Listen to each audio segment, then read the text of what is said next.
Friends, very soon we are going to start our webinar. So once the thing is started, I will convey to all. So please be with us till 1 p.m. Very soon we are going to start our session.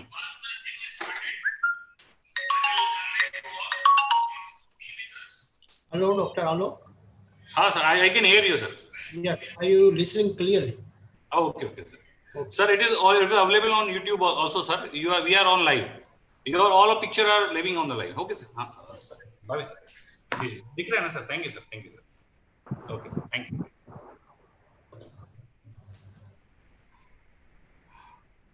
Sir,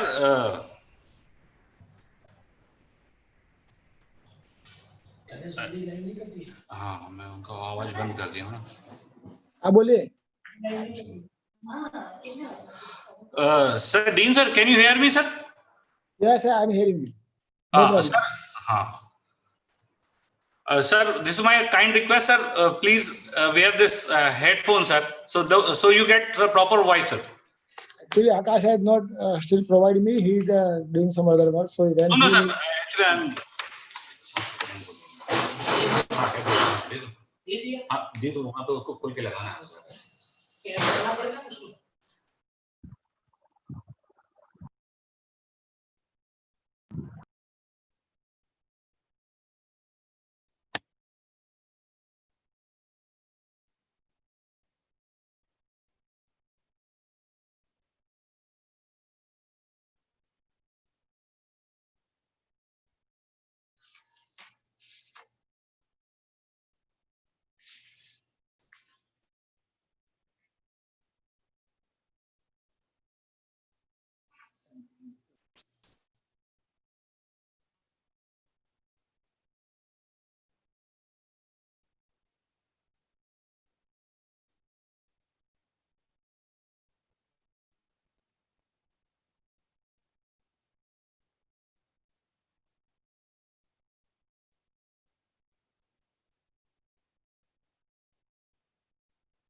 hello.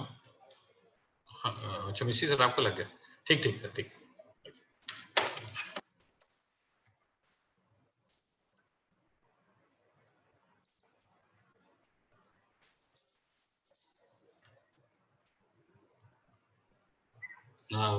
Vyas sir का unmute करके आओ ना जरा एक बार, उनको बता दो मैं एक बार बोल रहा हूँ तो कम से कम चालू तो हो जाए, क्योंकि वीसी सर भी तुरंत स्टार्ट करेंगे। ठीक।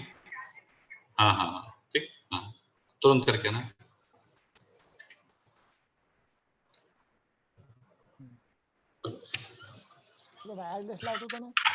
हाँ sir, your voice is coming properly sir. Sir dean sir. Okay. Thank you sir, thank you sir.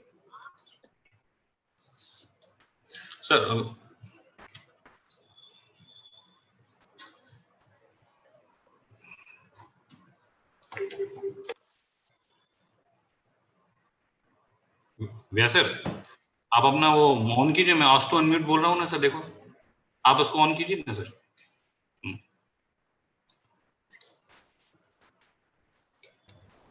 Yes. हाँ अभी आप आवाज आने लग सर। Hello hello. हाँ बोलिए। Voice is clear. हाँ वॉइस इज क्लियर। मेरा पॉइंट ये है सर, आप वॉइस जब मैं इसमें आप स्क्रीन पे देखे रहिएगा, जब इसमें दिखा रहेगा ना सर आस्क टू अनम्यूट, तो आप अनम्यूट हो जाइएगा सर। ठीक है सर। ओके। सर भी अनम्यूट है, सर भी अनम्यूट है। हाँ। और 12:30 को बोला था सर, हमारा वीडियो स्ट्रीमिंग भी चालू हो गया है। Okay. Okay. So, are you listening my voice clear? So dear participants across the nation, in the state too, we are heartily welcome to all of you. Very soon we are going to start our webinar. So be with us. Thank you.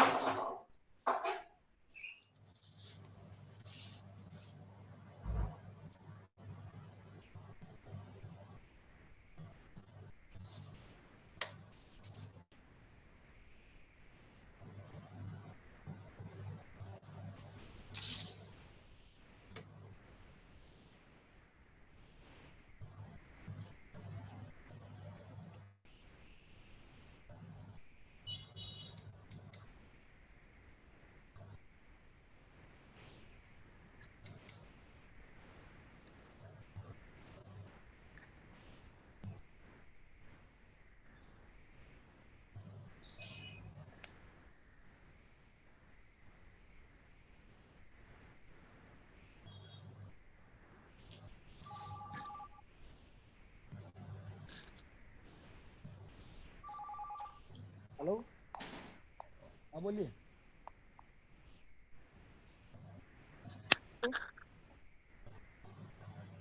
हाँ okay okay. ठीक है ठीक है ठीक है ठीक है okay. मैंने हमेशा आपके लिए आला हूँ ना, अरे आवाज निकल जाएगी। बाजार ला बता पैसे निकल जाए पास हैं તો એટલે તારે એટલા માટે કે મને છે ને પછી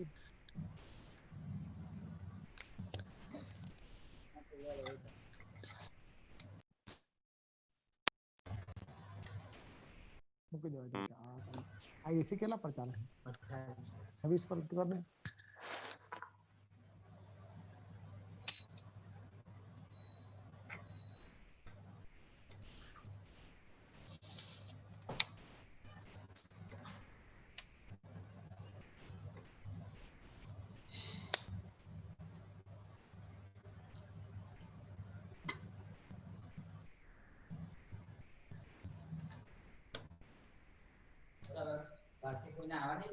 ના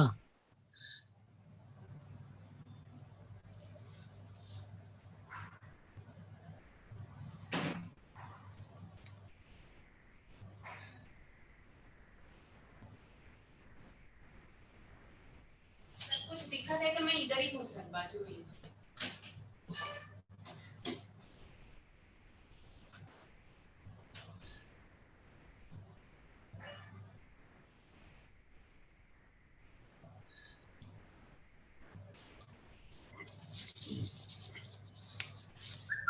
बैठ करके एक बार कमरे में चले जाइए एक बार, वो जिसकी मैं अनम्यूट के लिए बोलूँगा एक बार थोड़ा सा बता के आइए, और एक दिन डीन सर के पास भी कोई ना कोई है, ठीक है, और बोली सर आज नहीं खाना, तो एक बार कोई ना कोई तो डीन सर के पास रखो एक बार।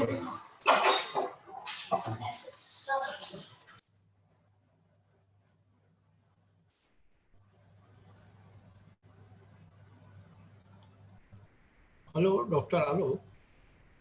Listen, I can hear you, sir. Please, sir. Okay, are you listening? Okay, no problem. Okay.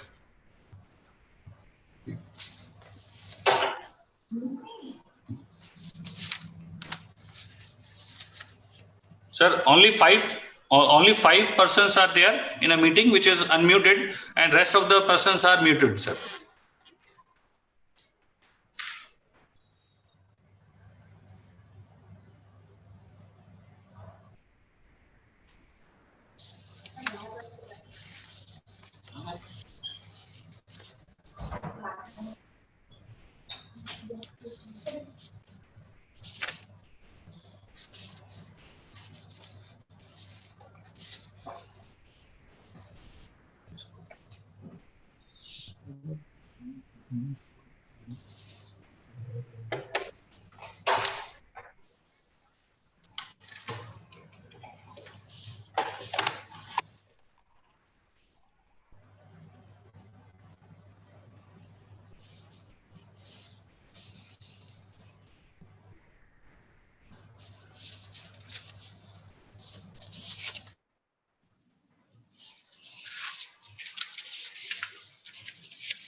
Still working.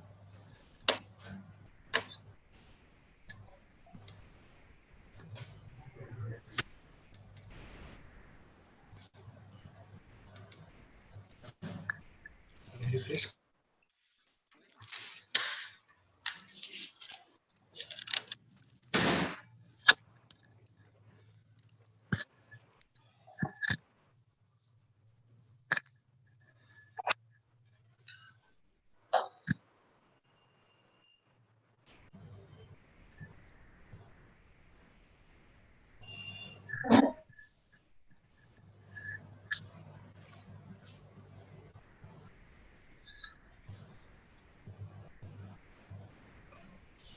Friends, very soon we are going to start our meeting.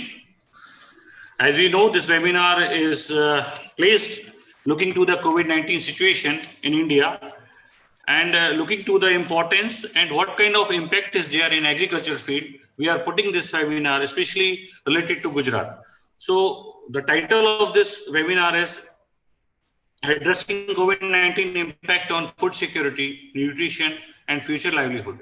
A special focus to Gujarat. This webinar is scheduled for 2 days, that is on 15th, today's and tomorrow, that is 15th and 16th of July. And this webinar will start every day at 1 p.m. So friends, it is, I think everyone knows the situation of COVID-19, and we are trying to find out any solution in any way, any cost. The state of food security and nutritional status is alarming, we know. Before the outbreak of COVID-19, during the first week of COVID-19 lockdown, may कि not आप have Aadhaar caused, खेते हैं पता है so it is a serious disruption to the food system because the good harvest and sufficient buffer stock of food grain, well established.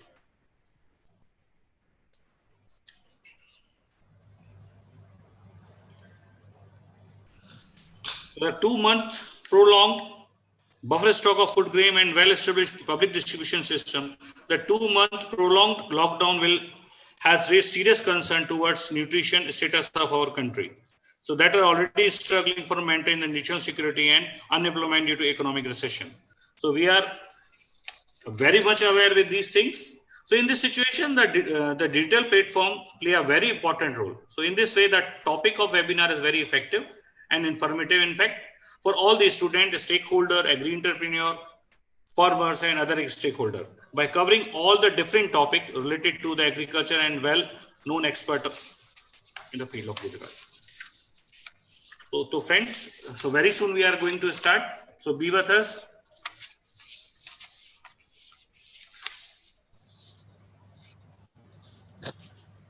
So, Vyas sir, can you hear me, sir? Yes, yes, एकदम Okay. clear voice.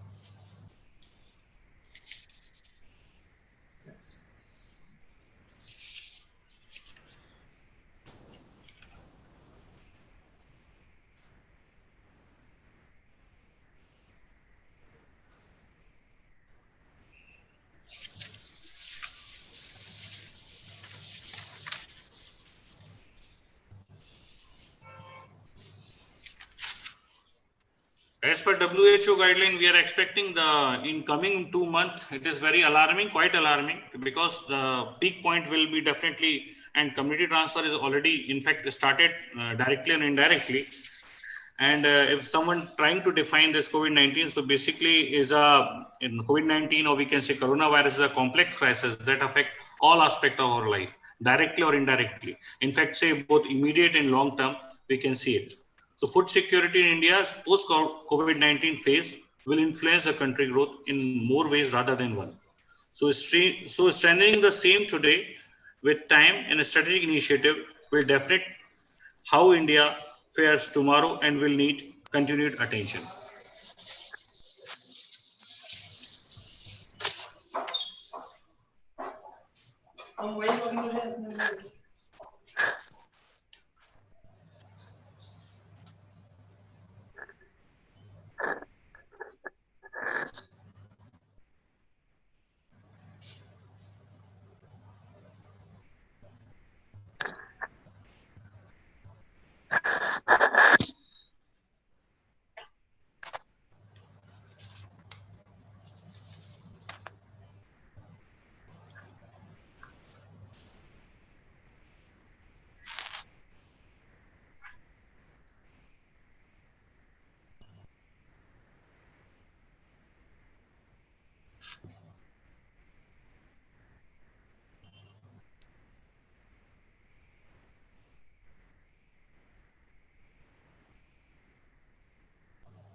Yes.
Good morning, friends. Very soon we are going to start our session. So be with us. As you know, today's topic and today's webinar topic is addressing COVID-19, impact of food security, nutrition and future livelihood, a special reference to Gujarat. So very soon we are going to start our session. So please be with us. Friends, unit 2 is related with natural resource management for livelihood and sustainability. And theme third is related with horticulture, and fourth theme is related with your economics. That means policies, that covers policies, what is program and supply chain management is related with that. So today's speaker, so many speakers are there. Very soon we are going to start this session. So please be with us.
Sir, inaugural session.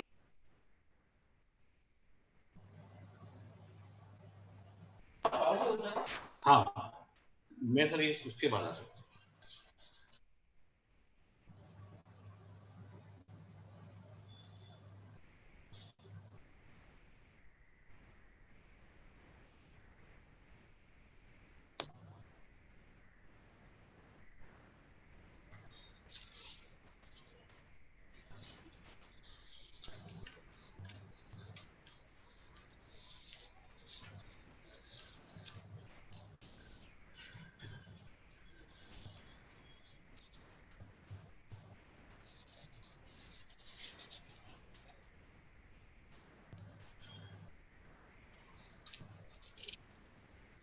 इसी का कहाँ दिख रहा है?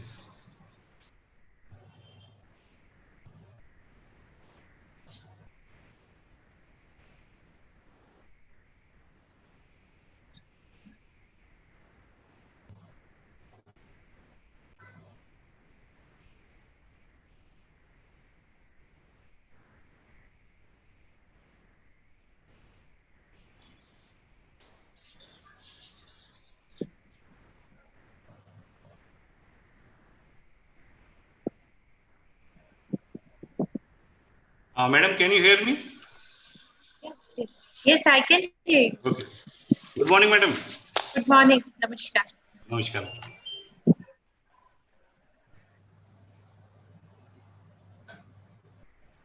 Madam, as you are aware with all the things, Honorable Vice Chancellor has joined with vc@nu.in email ID or something else? Yeah, he joins with vc@nu. NU.in. Okay. Okay. And sometimes from DR also. DR@. Okay. DR@. Okay. Yeah.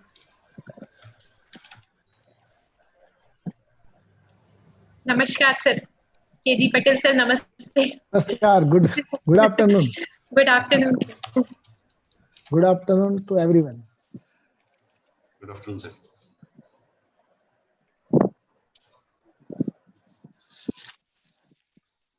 Friends, very soon we are going to start. So before start this webinar, I would like to share some views and thoughts and related. In fact, you can say facts related to this. We know that the state of food security and nutrition was already alarming before outbreak of this COVID-19 situation. The millions more are likely to join the ranks of hungry as well as a result of pandemic trigger recession. So agriculture production, supply chain, market, and effect of COVID-19 are interconnected with one another and affect the food system in a complex way. So supply chain disruption affect pattern of both supply as well as demand. So while economic hardship affect the access which influence overall food demand and supply chain decisions. So here we can say all of these affect ultimately affect food security and nutrition too. So the present prices highlight existing challenges in the food system and emphasize the need for improved resilience in food supply chain and food system more broadly. So keeping in view of this situation, we have chosen some objective. That is, first one is the how food system should be reoriented. That should be reoriented so that we are able to cope up with the pandemic like COVID-19 situation. And another more objective is we have taken into consideration, that is discuss the policies related with, in fact, farmer nutrition supply and improve inter-regional trade to enhance access the food products. And third is look at the role of collection and processing center and local market to boost the livelihood and food supply chain. So keeping on view of these objectives, we have chosen different themes. The first theme is related with your plant breeding and national food security. So that covers breeding market friendly lines, advanced genetic tools for enhancing breeding efficiency, biofortification, bioinformatics, and statistical approach in sustainable and nutritional research. Second theme is related with your natural resource management for livelihood and sustainability. So that covers management of human resource for sustainable agriculture, horticulture, forestry, climate change adaptation, migration strategies to combat harsh condition. And third theme is related with your horticulture. That covers horticulture for food nutrition, healthcare, and livelihood. And fourth theme is very important theme, that is related with your economics. That is related with your policy makers. What kind of supply is there? Food supply chain management is there. So this is all about some briefs of this webinar that we are going to start with this.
Friends, we have received one call. Due to some urgency, sir is busy with some assignment. So very soon he is going to join us. So please be with us. Very soon we are going to start our session. Thank you.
Hello.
Friends, very soon we are going to start our webinar.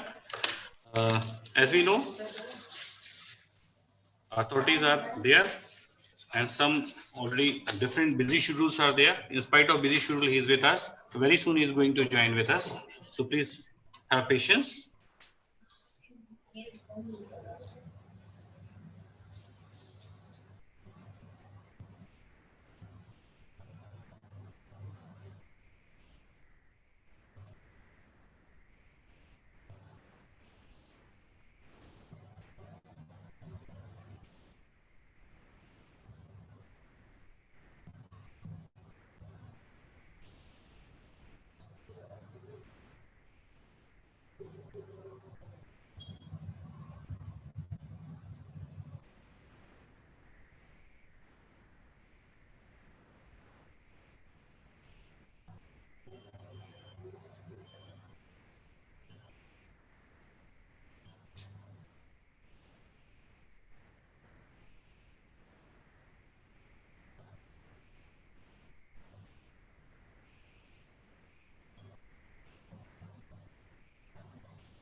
Friends, very good afternoon to all of you.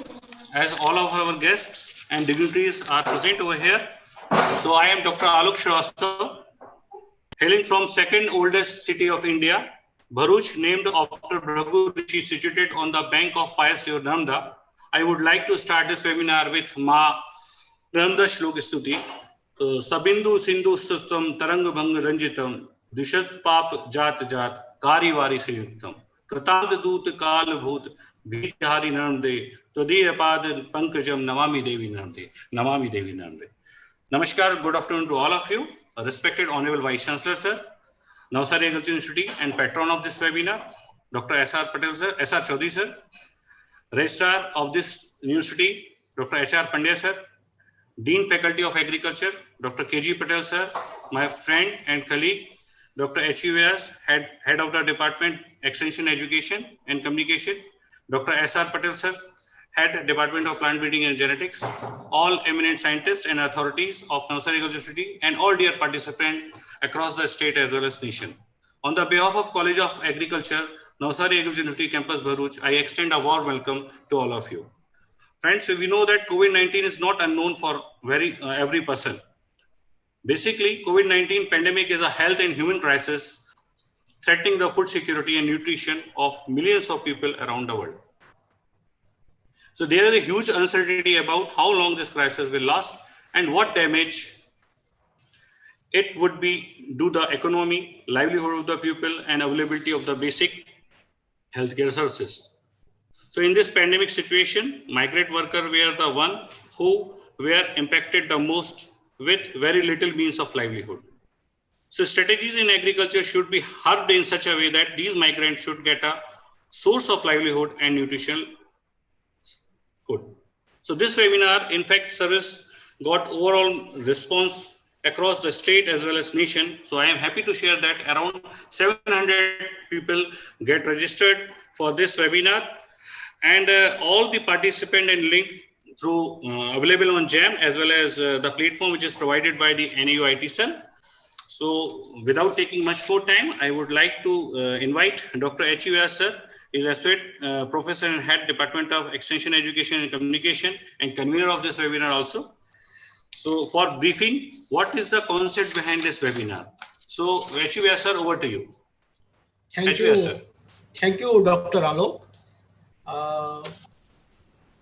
As we know, the present pandemic crisis highlights existing challenges in the food systems and emphasizes the need for improved resilience in food supply chains and in food systems and livelihood more broadly.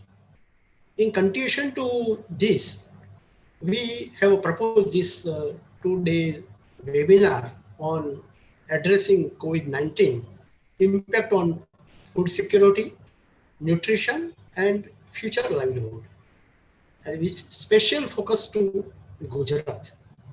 And this is through this June, and it is coordinated by the College of Agriculture, NAU campus, Bharuch. Now, here, the state of this food security and nutrition was already alarming before the outbreak of COVID-19. And the millions more are likely to join the hungry as a result of pandemic triggered recession.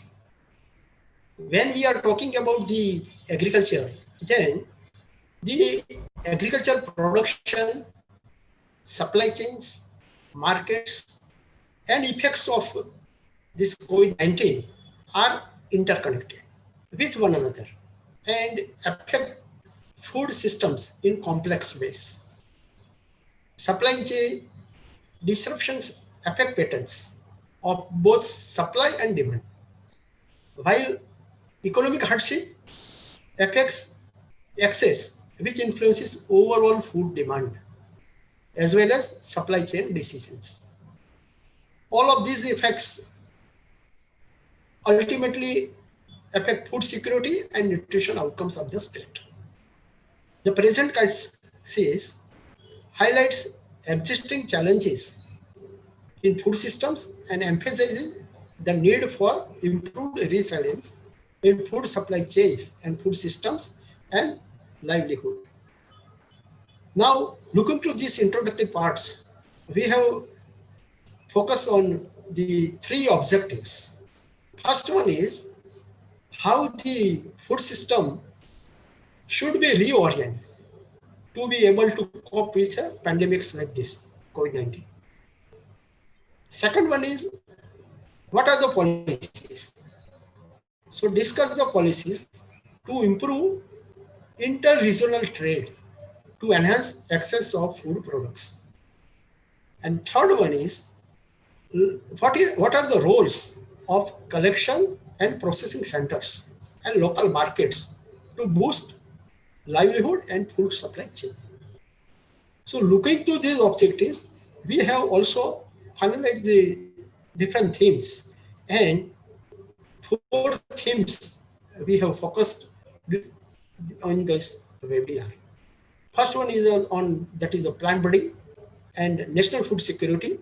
So here the breeding market friendly lines, advanced genetic tools for enhancing breeding efficiency, biofortification, bioinformatics, statistical approach in sustainable and nutrition risk. Second one is NRM, that is also important part of agriculture, that is natural resource management for livelihood and sustainability. In this, the management of human resources for sustainable agriculture, horticulture, and forestry, also climate change adaptation and mitigation strategy to combat harsh conditions. And third one is related to horticulture also, that is a horticulture for food nutrition, healthcare, and livelihood security. And last one is that is economics, that is policies that can be utilized for the administrators, extension scientists, departmental officers. So the policies and programs and role supply chain management in human nutrition. So looking to these all objectives and these themes, we have identified the different speakers for this webinar, and that is for this agricultural production and practices to improve human nutrition and health. So at present, the public is oriented towards organic farming. So we have kept emphasis on organic farming. Then also for horticulture, its fruits, vegetables, all are playing a pivotal role for the food security. Then extension, that is a strengthening of livelihood through extension services. So agriculture extension services in such a very difficult conditions of COVID-19, how farmers can approach, that is also a part of this. Then genetics in nutrition and dietetics, that is also we have taken, public health nutrition, and last one is that is policies, programs, and supply chain management. So friends, this is all about our webinar, that are the objectives and these themes I have discussed briefly. So thank you very much. Please, Dr. Abad. Thank you, Dr. Vyas, for giving the what is the concept and in fact thinking behind this webinar and what kind of objective is there and how many themes we are going to cover in this seminar.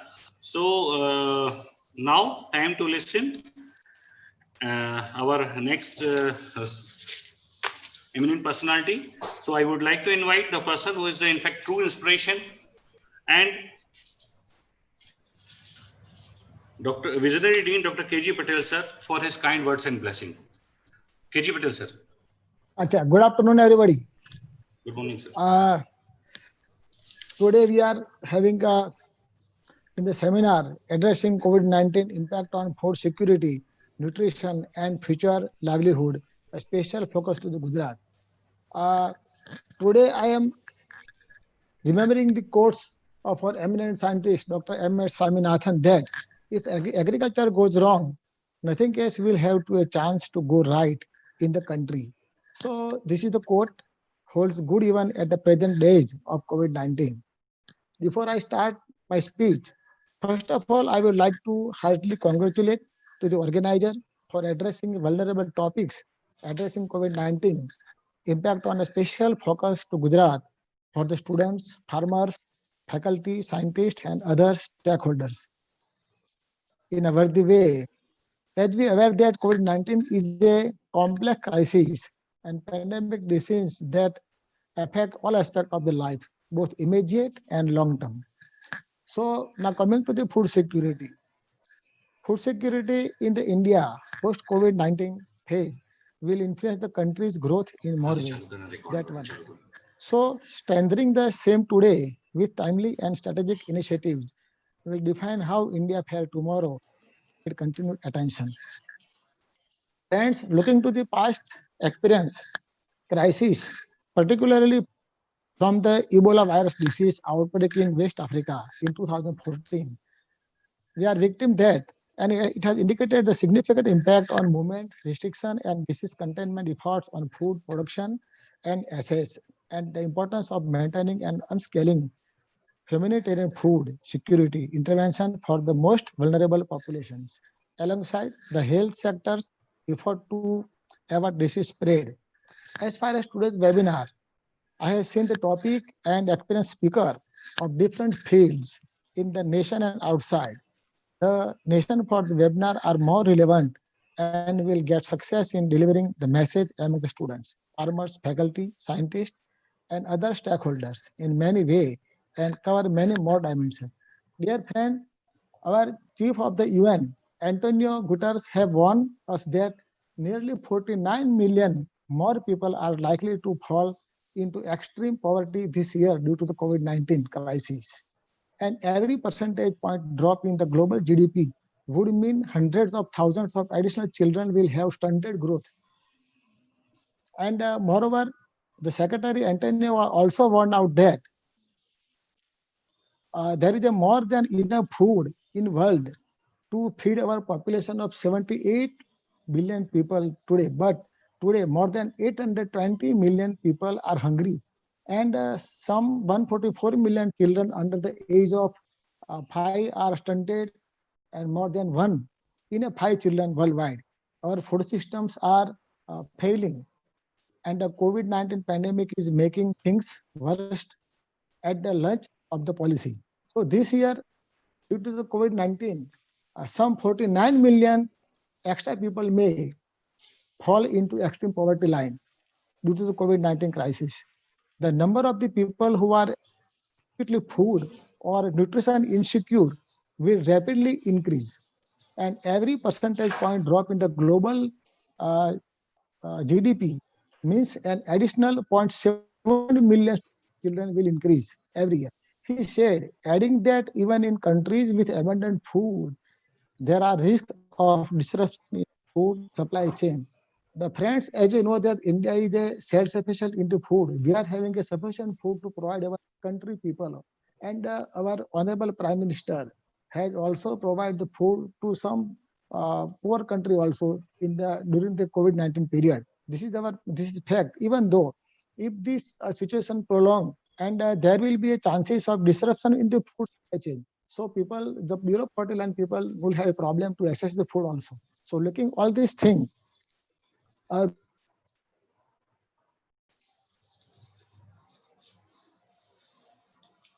money to the below poverty line people also.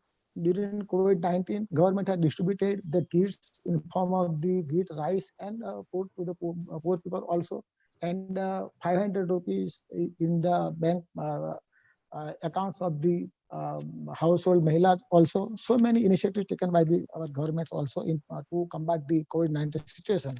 Now, in comes to Gujarat situation, the Gujarat government also has taken some important steps to combat the COVID-19.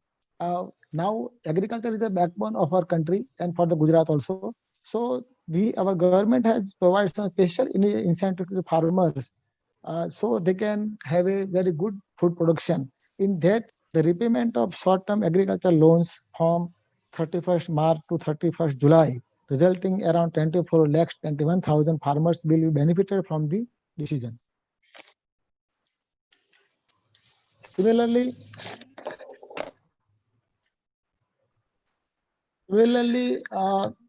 our now coming to the university.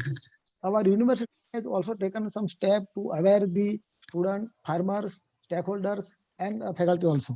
And looking to that, our majority of the KVKs like Navsari, Vyara, Vijayapada, like that, and College of Agriculture Bharuch here initiated this webinar to aware the people, those who are connected directly, indirectly with the food security. So, looking to the present scenario, this seminar is very important for those who are really working to combat the COVID-19, and particularly for the farmers' point of view. So again, I congratulate to the organizer, those who are initiated this seminar to aware the people. Again, I wish them grand success. Thank you. Thank you, sir, for kind blessing words, sir. Thanks again for highlighting the various aspects which is really need of our, that is in concern with livelihood, food security and nutrition in a very nutshell. So you have presented very well the fact and figures related to the status to COVID-19, and thank you again for your encouragement, sir. So now time is come to listen the person. Under his leadership, university leads in all the dimension of teaching, research, extension, and in fact bagged many more rank, and in fact ranked 13th rank in India as per ICR ranks. So with all regard and respect, I would like to invite the visionary and charismatic personality, Honorable Vice Chancellor Dr. S.R. Chaudhary, sir, for his kind address and blessing. Over to you, VC sir.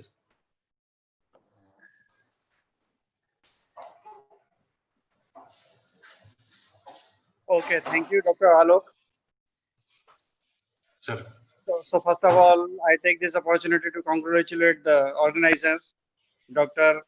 K.G. Patel, Dean, College of Agriculture, Bharuch, and entire team for organizing such an important webinar entitled COVID-19 Impact on the Food Security, Nutrition, and Future Livelihood, a special focus to Gujarat. This is a very relevant topic because we have recently witnessed COVID-19, the threat of the COVID-19, and lockdown, series of the lockdown. So now, being a student of the agriculture university, you have witnessed and you have also seen what has happened over the months. So first of all, just you see when the lockdown started. So lockdown has started in the month of the March. So it was the peak time for harvesting. And on the other hand, there was the migration of the labor from one state to other. And as far as the Gujarat is concerned, we can say there was the reverse migration of the laborers. Okay. So this is the one thing what you have witnessed. So what has happened because of the migration of the laborers, the as far as the grains and pulses were concerned, there were very meager or negligible losses as far as the harvesting of the grains and the this cereals are concerned. But on the other side, particularly the Navsari, Valsad, this area is known as the horticulture bowl. And here the farmers are known for cultivating the particularly the sapota, mango, and vegetables. This area is known for this one. And this area is also known for exporting the okra and mango to the Middle East countries and European countries. So what happened?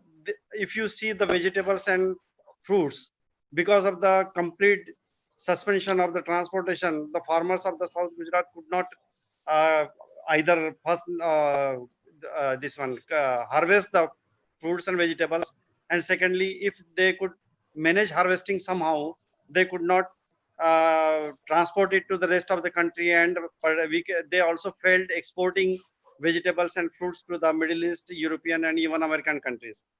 So just you see the example of the sapota in the month of the April. If you believe in the reports presented on the this news channel, there were losses of the 10 tons of the sapota per day, and this was the high time of for harvesting the sapota, so we could not manage because we were not ready for such threat, and our this processing units were not ready to tackle such condition. So this is the one question. But on the other side, suppose we go for this processing units of the sapota, and if the conditions are normal, so whether the processing unit will get the continuous supply of the sapota for processing, this is another question. So there are the certain issues which need to be really thought of and which need to be tackled in future. So this is one thing. Then second thing, the cold chain loss of this lacking. We are also lacking the cold chain as far as the vegetable and fruits are concerned. The best example is Amul. Throughout the country, and even the all the these students of the agriculture and allied faculty already know what is the Amul model and what is the cold chain and how the milk is processed, how the milk is collected and processed. So this is the best model.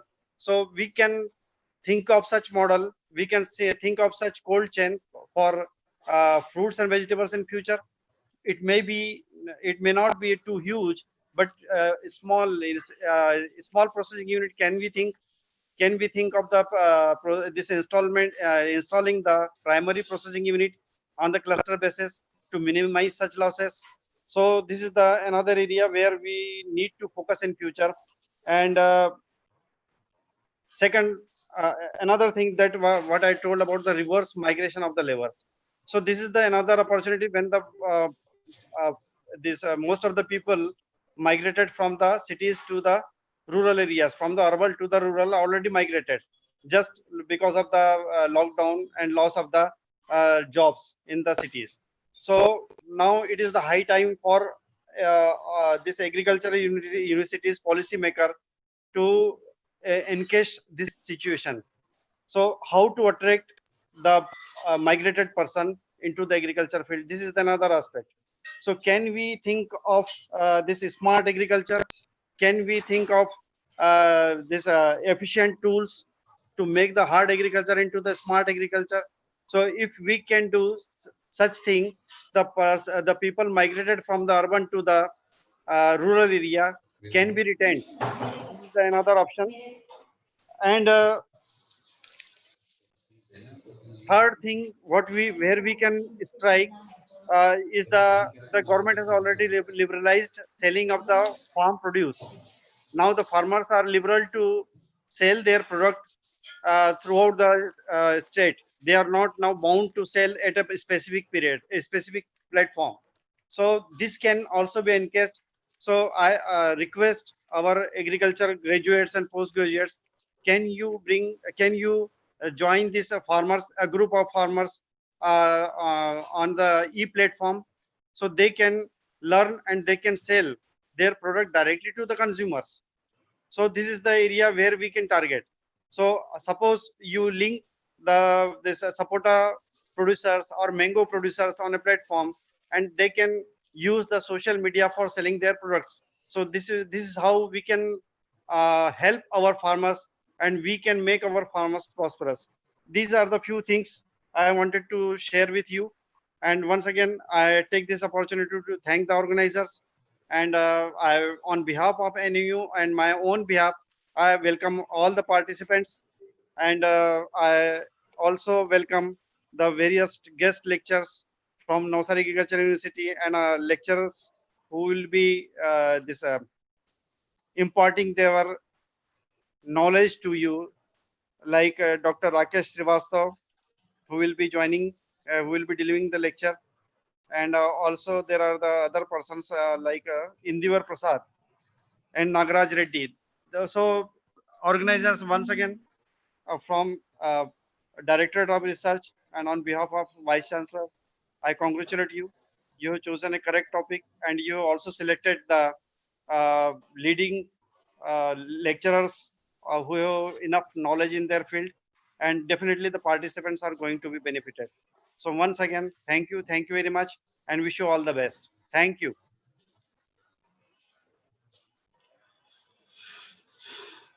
Thank you, sir, for kind blessing words. And in fact, you have highlight all the points related with the current situation. So we will try to fulfill the expectation as you desired, sir. As a tradition, I would like, for vote of thanks, I would like to invite Dr. Dinisha Abhishek for delivering vote of thanks. Dr. Dinisha Abhishek.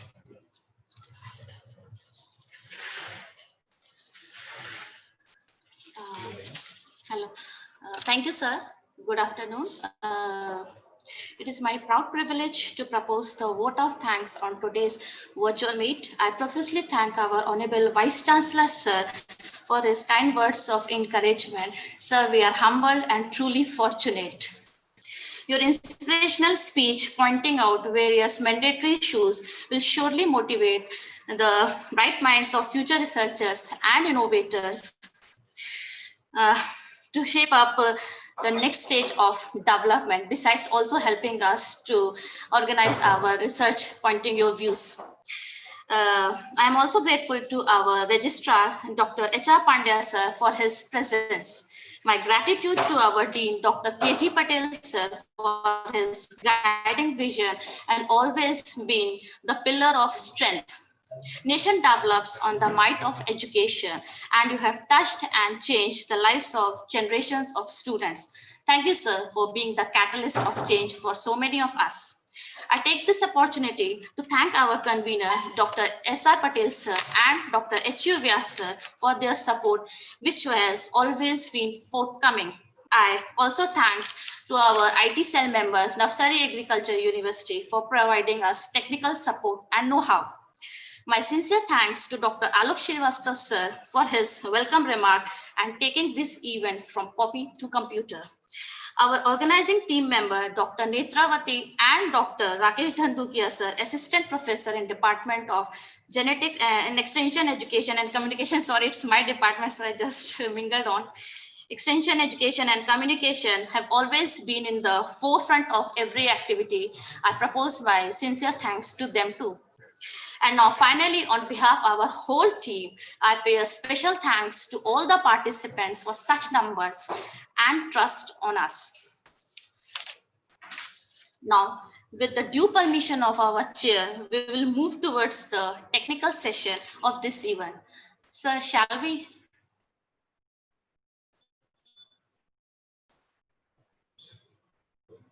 Thank you so much, sir. Thank you so much, sir. So, now I am pleased to introduce our first guest speaker, Mr. Rakesh Ratan Srivastav, to the participants.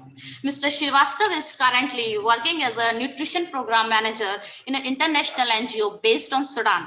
Mr. Srivastav has received his master's from Brack School of Public Health in joint venture with International Center for Diarrheal Disease Research, Bangladesh. It is the same organization which introduced oral rehydration salt, we popularly known as ORS, to this world. Mr. Srivastav has worked with several national and international agencies and led various United Nations emergency health plans. With this, I would like to invite Mr. Srivastav to speak on how COVID-19 has enhanced hidden hunger and risk for chronic disease. Sir, over to you, please.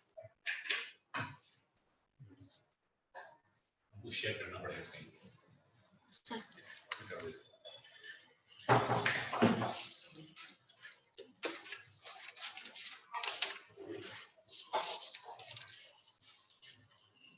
Welcome, Dr. Rakesh. Very soon we are going to start our technical session. So I am going to share the screen to you, sir.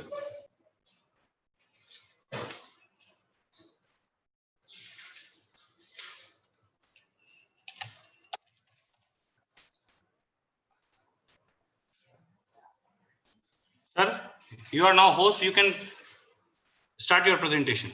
Dr. Rakesh, can you hear me?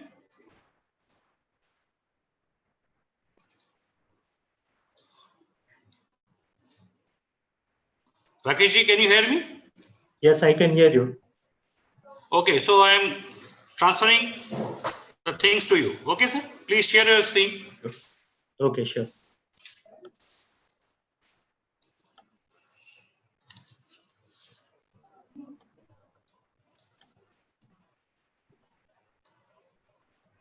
Is the screen available?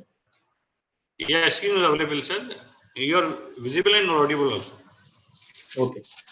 Thank you for such encouraging words. First of all, I would like to thank all of you for giving me this opportunity to express my views to the audience who is like more of into the academics. And for me, I come from the public health practice background. So I will start my session that how the COVID-19 has enhanced the problem of hidden hunger and risk for chronic diseases.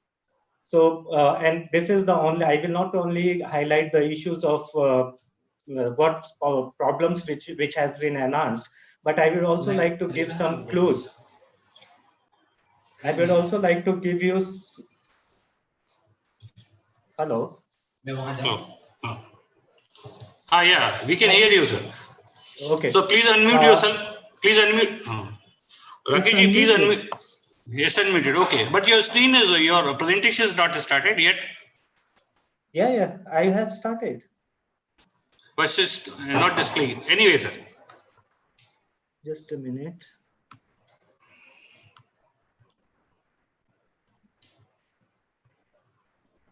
Yeah.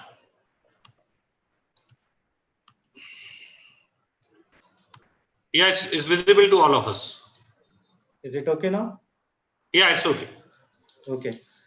So first of all, I would like to thank Bharuch Agriculture College and Navsari Agriculture University for providing me this opportunity to express my views from a public health perspective and how we can have a fusion of in coming future time, how we can have a fusion of public health approaches and nutrition and agriculture and nutrition together to not only to deal with the current issues of infectious diseases, but also to some extent to address the issues of hidden hunger and risk for the chronic diseases.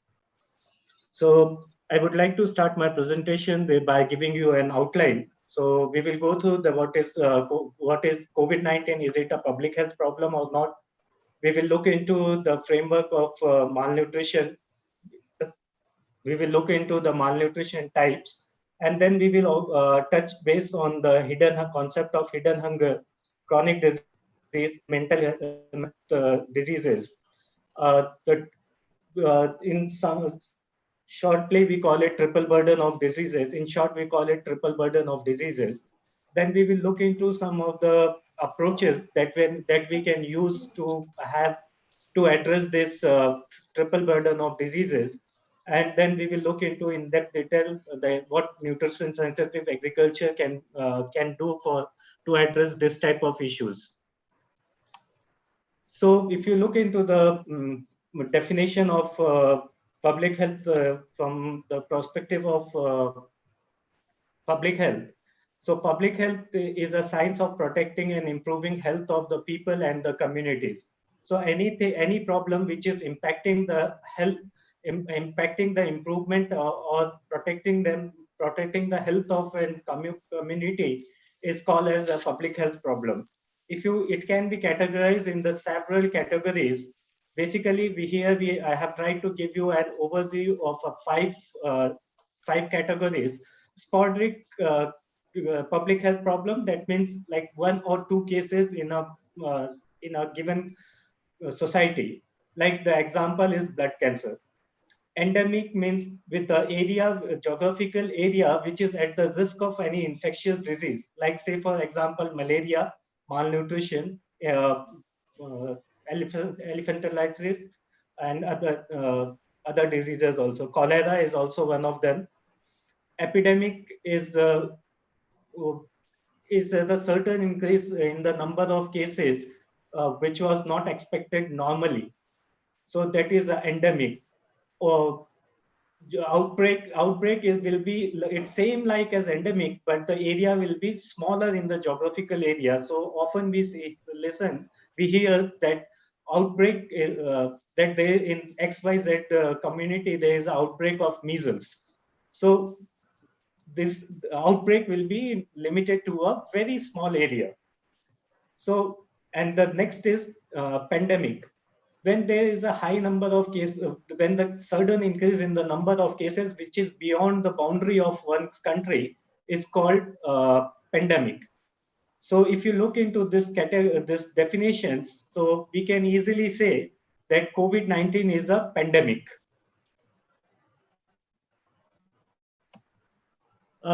Moving to the next, this was the idea of public health. I also want to share the idea of what is nutrition.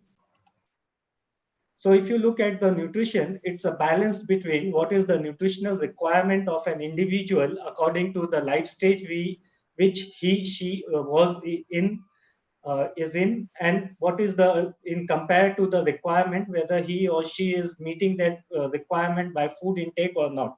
The balance is called nutrition, and if the balance is not is either on the higher side or the lower side, then we will have the concept of malnutrition. This is a very old framework given by UNICEF to understand the concept of malnutrition. So if you look into the causes of malnutrition, there are some basic causes, some underlying causes, some immediate causes, and that leads to the malinfestation. If you look into the basic causes, there are some, in some community, there are already some potential resources. When the economic structure or the political situation is not being able to use that resources in an effective or efficient way, then it will have an impact, and it will have an impact on the human society, of economic society, and organization as a society or the organizational way also. That will lead to and with the inadequate, because there is already the human resources impacted, so there will be an impact on the education system of the society, and that will lead, and this sometimes it may or may not link directly, but it will link to the underlying causes of malnutrition, like insufficient household food security, inadequate maternal and child health care, insufficient health and service, and unhealthy environment. The best example of unhealthy environment, suppose if there is a conflict. Because of conflict, the water supply has been impacted. Because there is no water supply, there will not be any hygiene. And this inadequate hygiene will be a good platform for pathogens to grow, and then it may cause several type of diseases, and which may lead to the malnutrition, or in some cases it may lead to the death. So if generally we say malnutrition, when we speak about malnutrition, we always say that the thin people, they are malnourished, but it is not like that. The overnutrition, malnutrition can be categorized into several categories. first we will look here into overnutrition. So overnutrition can be, we can measure overnutrition by BMI, BSZ, MOAC, skin fold, waist to height ratio, and other things. Then we can also look into the obesity and weight for height Z classification. But this scale is only available up to the 19 years of age. So how to look into the overnutrition among the adult people, all pregnant and lactating women. So we have another measurement called body mass index. So if the body mass index of an individual falls into 25 to 29, it is normal. When it falls in between 30 to 34.9, it is obesity of class 1 category. Then similarly 35 to 39.9, it is obesity of class 2 category. And third is more than 39.9, then the obesity is class 3 category. If you look into that obesity is one of the major risk for chronic diseases. And here is the formula to calculate the BMI. So you have to take height into the meters and square it and divide it by weight in the kg. So this will give you the category of your body mass index. If you look into the undernutrition, it can be further classified into two major categories, which is called wasting and stunting. If you look into this photograph of 3 children, all 3 children are of similar age. But if you look at the first photo, this child is shorter than his height. If you look into this first child, this child is shorter than its age, so he is stunted. If you look into the third photograph, this child is too thin for the height, so this child is wasted, and the middle child is a normal child. If you look into the another category of malnutrition, it is called micronutrient malnutrition. If you look into the first photograph, it is vitamin A deficiency. If you look into the second photograph in this collage, it is iron deficiency. Then similarly, zinc deficiency and iodine deficiency. There are other micronutrients which, but in India, these are the major 3 micronutrients which are the public health problem. Intrauterine growth retardation, that means when a mother is pregnant and she is not getting enough nutrient, the baby who is born, either it will be low birth in weight, or the baby will have a low measurement from crown to heel measurement. So these are the common type of undernutrition. So now look into what is the concept of hidden hunger.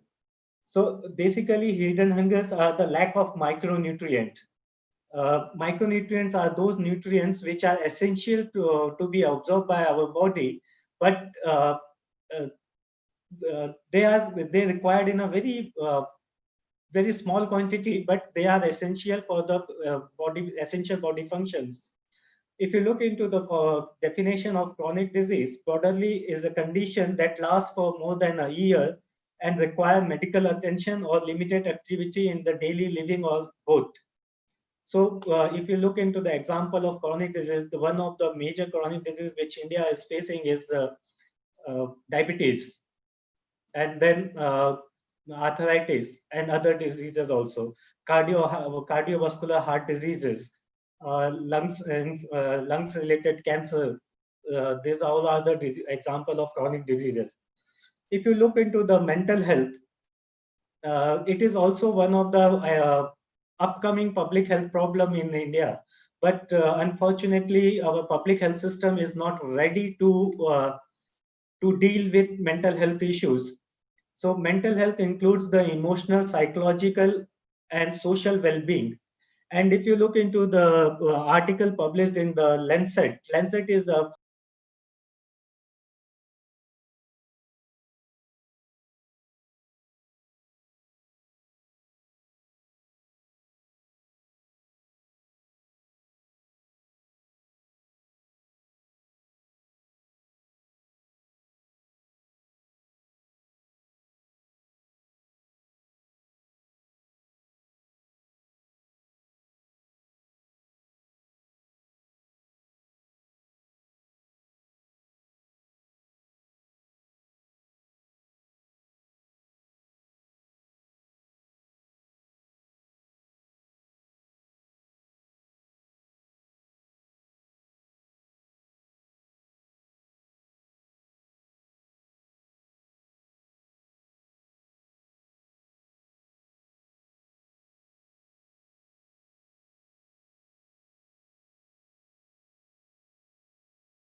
Hello.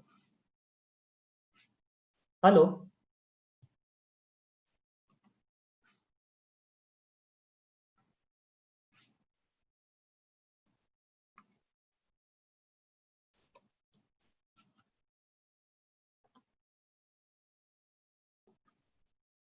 Hello.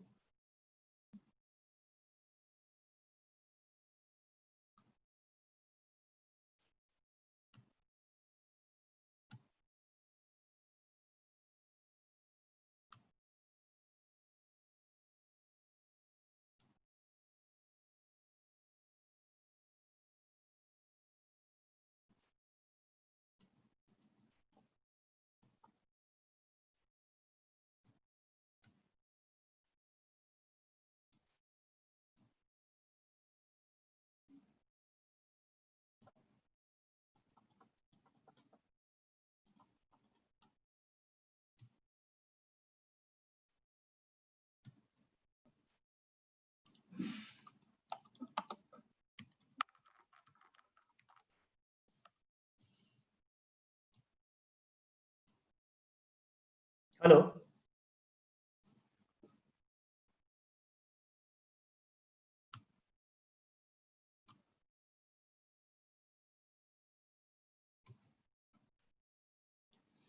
Okay. Sorry, there was some technical problem. So we have already looked into the conceptual framework of malnutrition. Here, because this conceptual framework of malnutrition was introduced in the in the year 1992. So from year 1992 till now, a few things has been changed. Now we no more look into the food security. We look into the nutrition security, and similarly, we also look into the mal infestation.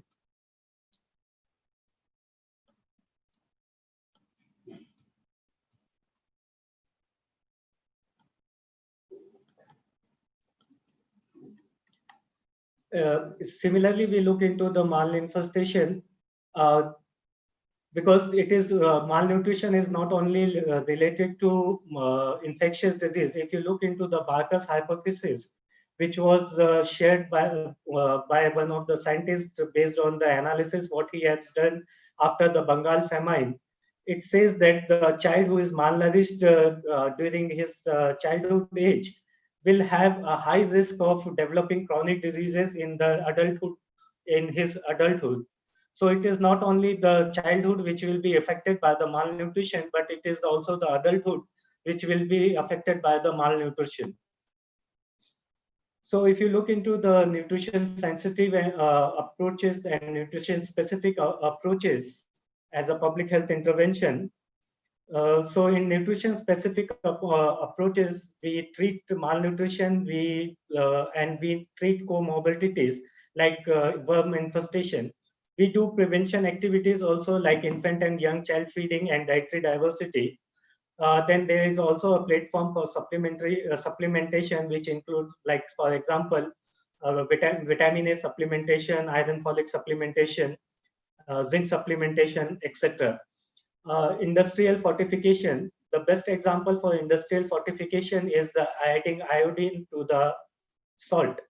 Local fortification is another method in which like multi nutrition powder is provided to the mothers, and then mother add to in the food of the kids, and then this kids, they are 25% of their required daily allowance is fed by it's supplemented by those local fortification sachets.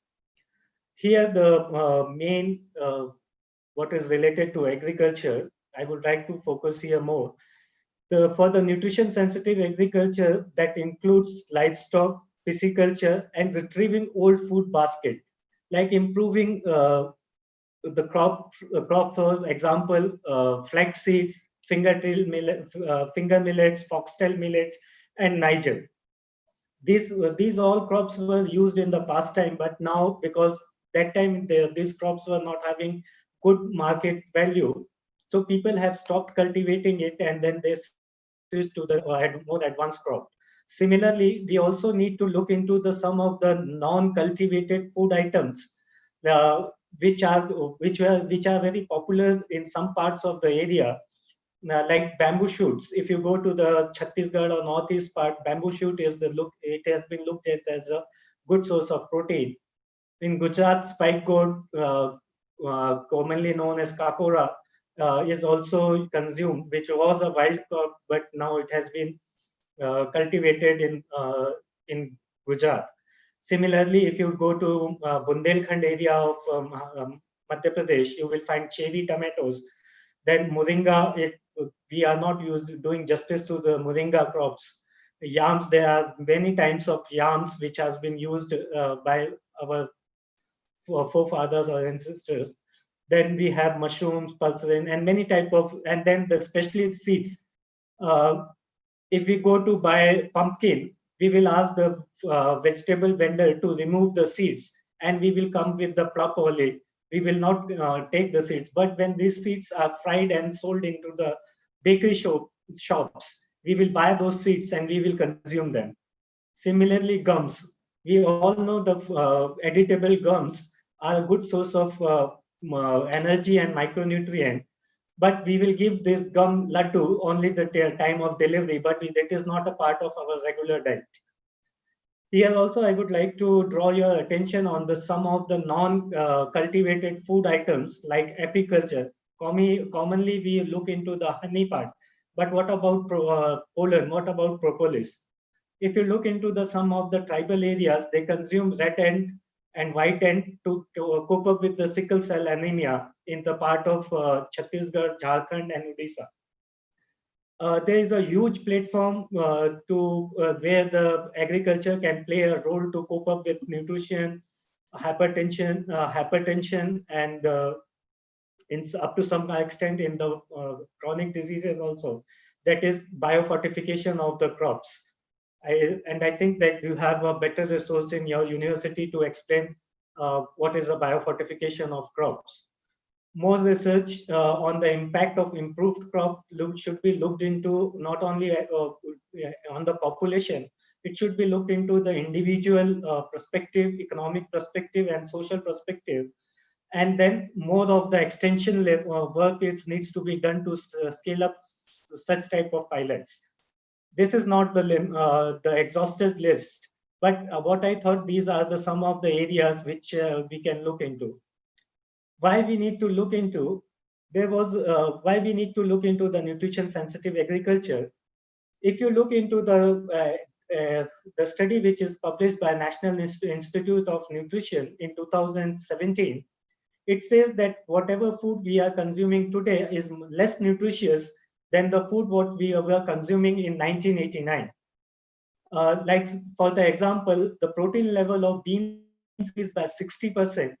Protein level in brown lentils is decreased by 10.4%. Protein level in goat meat is also decreased by 5%. Protein level in green grams is decreased by 6.12%. Carbohydrate in pearl millet is been decreased by 8.5%.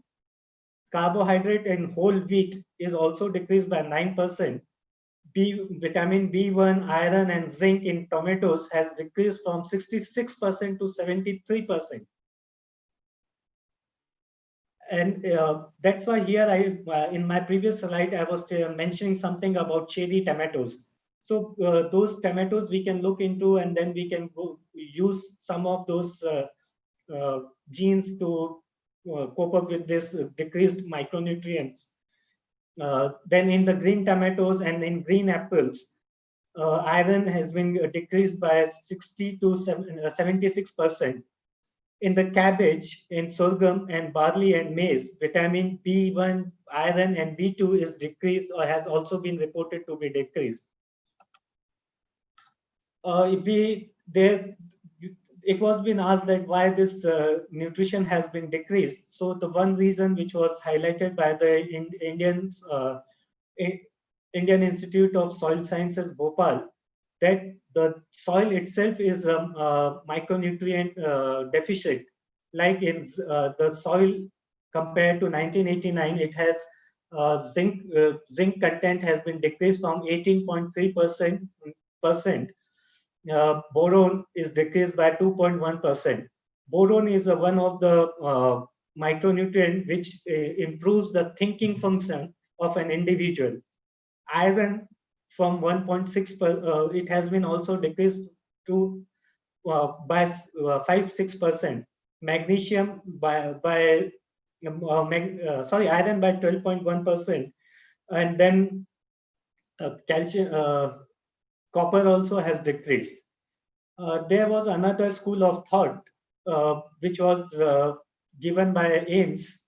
One of the professor for AIMS, Professor Umesh Kapil, he said that the short duration variety crops or the high yielding crops is one of the reason of decline in the nutritive value of the fruits. So what we can do, we have to work into the nutrition sensitive agriculture, where we can work into the food availability and accessibility.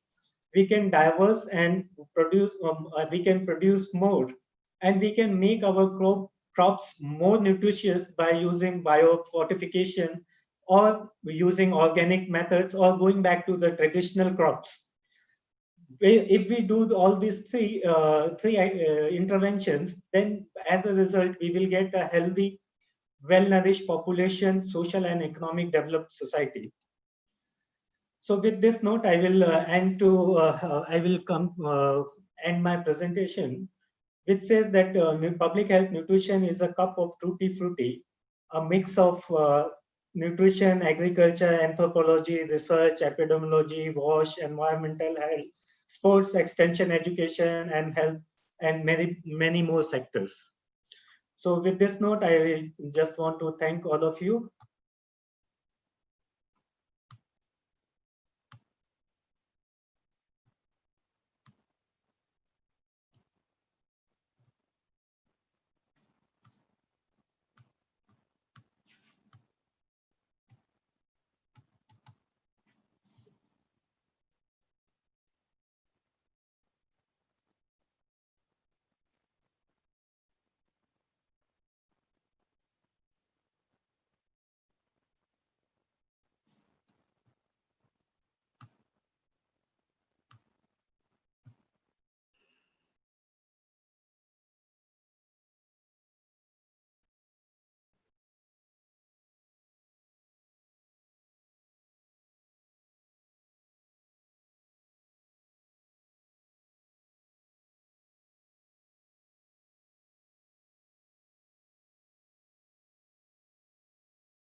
Madam. Yes. Hello. Right, some technical issue is there. Now YouTube is online. So please, I'm going to make you host. So please start your presentation. Please, ma'am. Okay. Yeah. Thank you.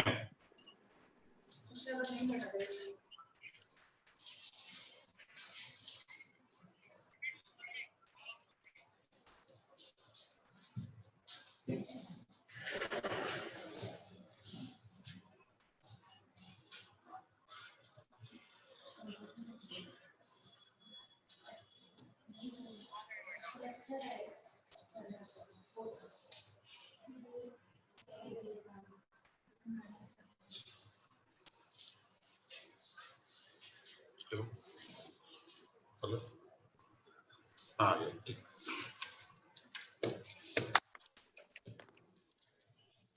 Okay. So can I continue, Dr. Srivastava? Hello. Please, ma'am. Please. Yeah. Please. Am I audible? Yeah. Yeah. Okay. Thank you. Yeah, it's audible. Yeah. Okay. So yeah. So I was talking about that the food security. If we are talking about the food security, I think the availability and access, these are the two major things which are the two major important factors. And of course, the sustainability of this access and availability and the utilization, that is important part again.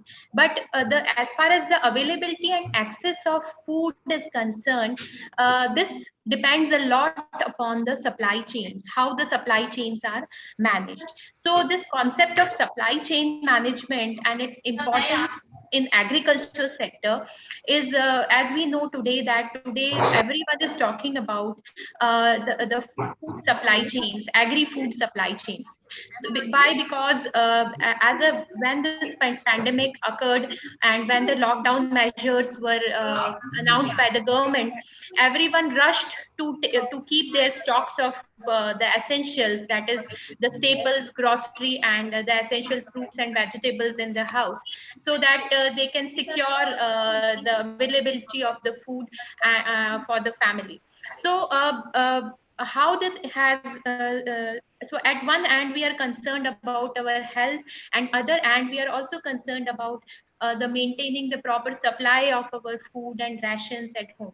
So the supply chain management in agriculture, if we talk about supply chain management, is important in every sector, in every industry, but in agriculture the supply chains are very, very complex because of a large number of participants at various stages. So I shall in this presentation I'll try to focus upon what is the concept of agri supply chain management and what are the issues and challenges. Like it was also highlighted in the inaugural session, that already the agri supply chains are quite complex and there are many issues, and they have been further, this situation has been further aggravated because of the pandemic situations which happened and how they affected the agri supply chains.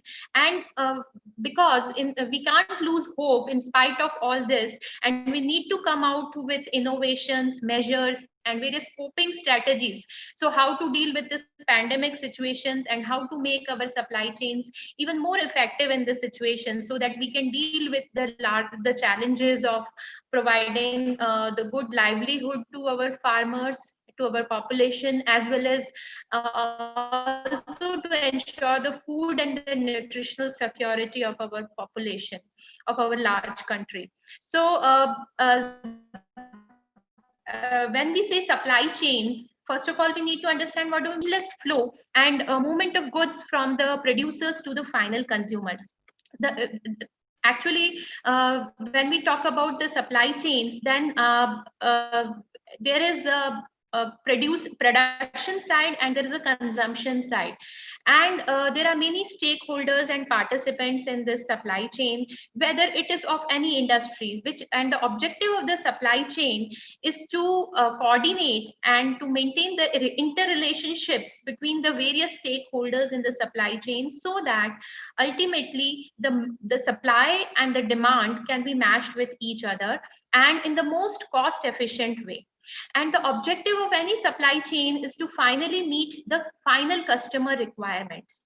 So the requirements of quality, the requirements of quantity, and as well as the requirements of affordable products, that more or less depends upon how these various activities they are conducted and how efficiently they are conducted in the supply chains. So we can say that it is the integrated integration of the various functions, right from the production, input supplies, to the production, to the harvesting, post harvest management, processing, and then finally distribution and marketing of the produce, and delivery to the last mile, that is the final consumer. So supply chain management is the design and management of all these processes, and these are beyond the organizational boundaries.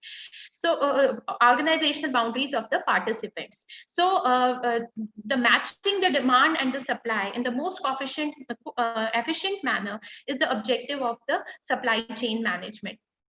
So if we see the agri-food supply chain, this is a complex web. Why it is a complex web? Because as we know that 60% of our average employment in the country comes from the agriculture. There are large number of small and marginal farmers at the production side. And mostly this is a fragmented kind of a supply chain because of 85% of our farmers are small and marginal, and but they are contributing to around 50 to 60% of the total agriculture production. So and at one end we have a large number of farmers. On the other hand, if we see at the distribution chain, there are different types of retailers. If we see big and small, organized and unorganized, and the food agri-food supply chain passes through all this, right? So it is a complex web that involves the producers and of course our large country and the different types of consumers and market segments at the last mile. So it also includes the agricultural input suppliers of various sorts. Like we need to know that in agriculture there are different types of inputs like seeds, fertilizers, pesticides, agriculture equipments, which are required for the production activity. And how we saw that during this pandemic, this was also initially for some period of time during the phases of first and second lockdown, it got constrained and it has a lot of strain on the production side. So processing, storage, transportation, and marketing, these all are the various activities which are conducted through the supply chains. And through these activities and the integration of all these activities lead to a efficient supply chain, or meeting the requirements of the end consumers depends upon how the coordinated and the integrated these activities are. So if we see here, we can see that this is a basic type of a supply chain, from input suppliers to producers to processors, wholesalers, then retailers, and the final consumers. So it looks a very simplified one, but at each level there are different players of various sizes, and the function of the supply chain depends upon their integration of the activities between each of them. So if we see what are the major drivers of the supply chain, then we need to understand that there are these are the 5 major pillars of any supply chain. One thing is that production, that is like someone said in the inaugural session, that what crop planning is also very important. So what has to be produced? Often we see that our agri supply chains, they are not, the farm is disconnected with the consumer. There is not enough integration between the farm side and the market side. So what, where, and when to produce is a very important decision, and it because often we see that the price signals and the consumer demand signals, they are not properly interpreted by the farmers, which leads to mismatch between the supply and demand. Secondly, the important part in the supply chain is the inventory, that is the stocks. How much to be made and how much to store and where to store. Fortunately, today we in our country we are having enough food supply, as we know that our food grain availability in our country and the stocks are in a comfortable position because of because almost we are having around 2.5 times more, which is required in the buffer stock. So definitely the food supply situation is in our country at this point of time, because which is uncertain kind of a time where we cannot rely, and we need to become self-sufficient and self-reliant, atmanirbhar. So definitely how much stock we are having, this has a very important bearing. Third is the location, where what is the best location to do what activity, because the cost of transportation and logistics, say for example the processing activity, where it has to be done, near the production center or near the markets, this has a very important bearing on the efficiency of the supply chains. And then the transportation, that is how and when to move the product. This is again a very important because the cost of transportation and also the arrangements for the transportation are very important to ensure that the last mile delivery of the products can be made. And the heart of all the supply chain is the information, that is the basis. Supply chains doesn't only mean the delivery of products, goods and products. It also means the transfer of information, transfer of capital throughout the supply chain. So information is the basis for all making these decisions, and that is why at this point of time, to make the supply chains more integrated, it is very much highlighted nowadays that through various digital media and various other platforms like blockchain and this thing, we need to make and also the market information, this should reach to the farmers. So these are the major main drivers of the supply chain. So we can understand that a good efficient supply chain management helps in saving our labor and procurement costs. It leads in a better inventory control, a good supply base, because for any processing unit, say for example, like in South Gujarat, we have this mango pulp processing cluster. So its capacity to run the unit will depend upon how effectively it can procure the mango or during the limited harvest season which is there. So good integration between the farmers and the processing units is required.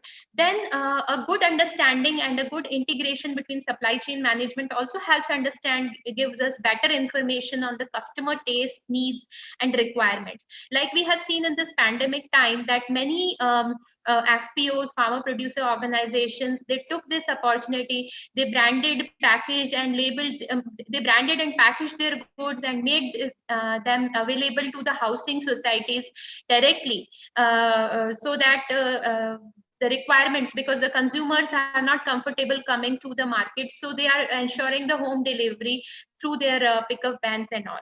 So you need to understand what does the consumer require. So then the lowering of the transportation costs and also the increasing the flexibility. Now the supply chains, they need to be flexible enough to meet the requirements of the final consumers. So so it is very important that we understand there is this information passes on to the stakeholders and the people who are responsible for it.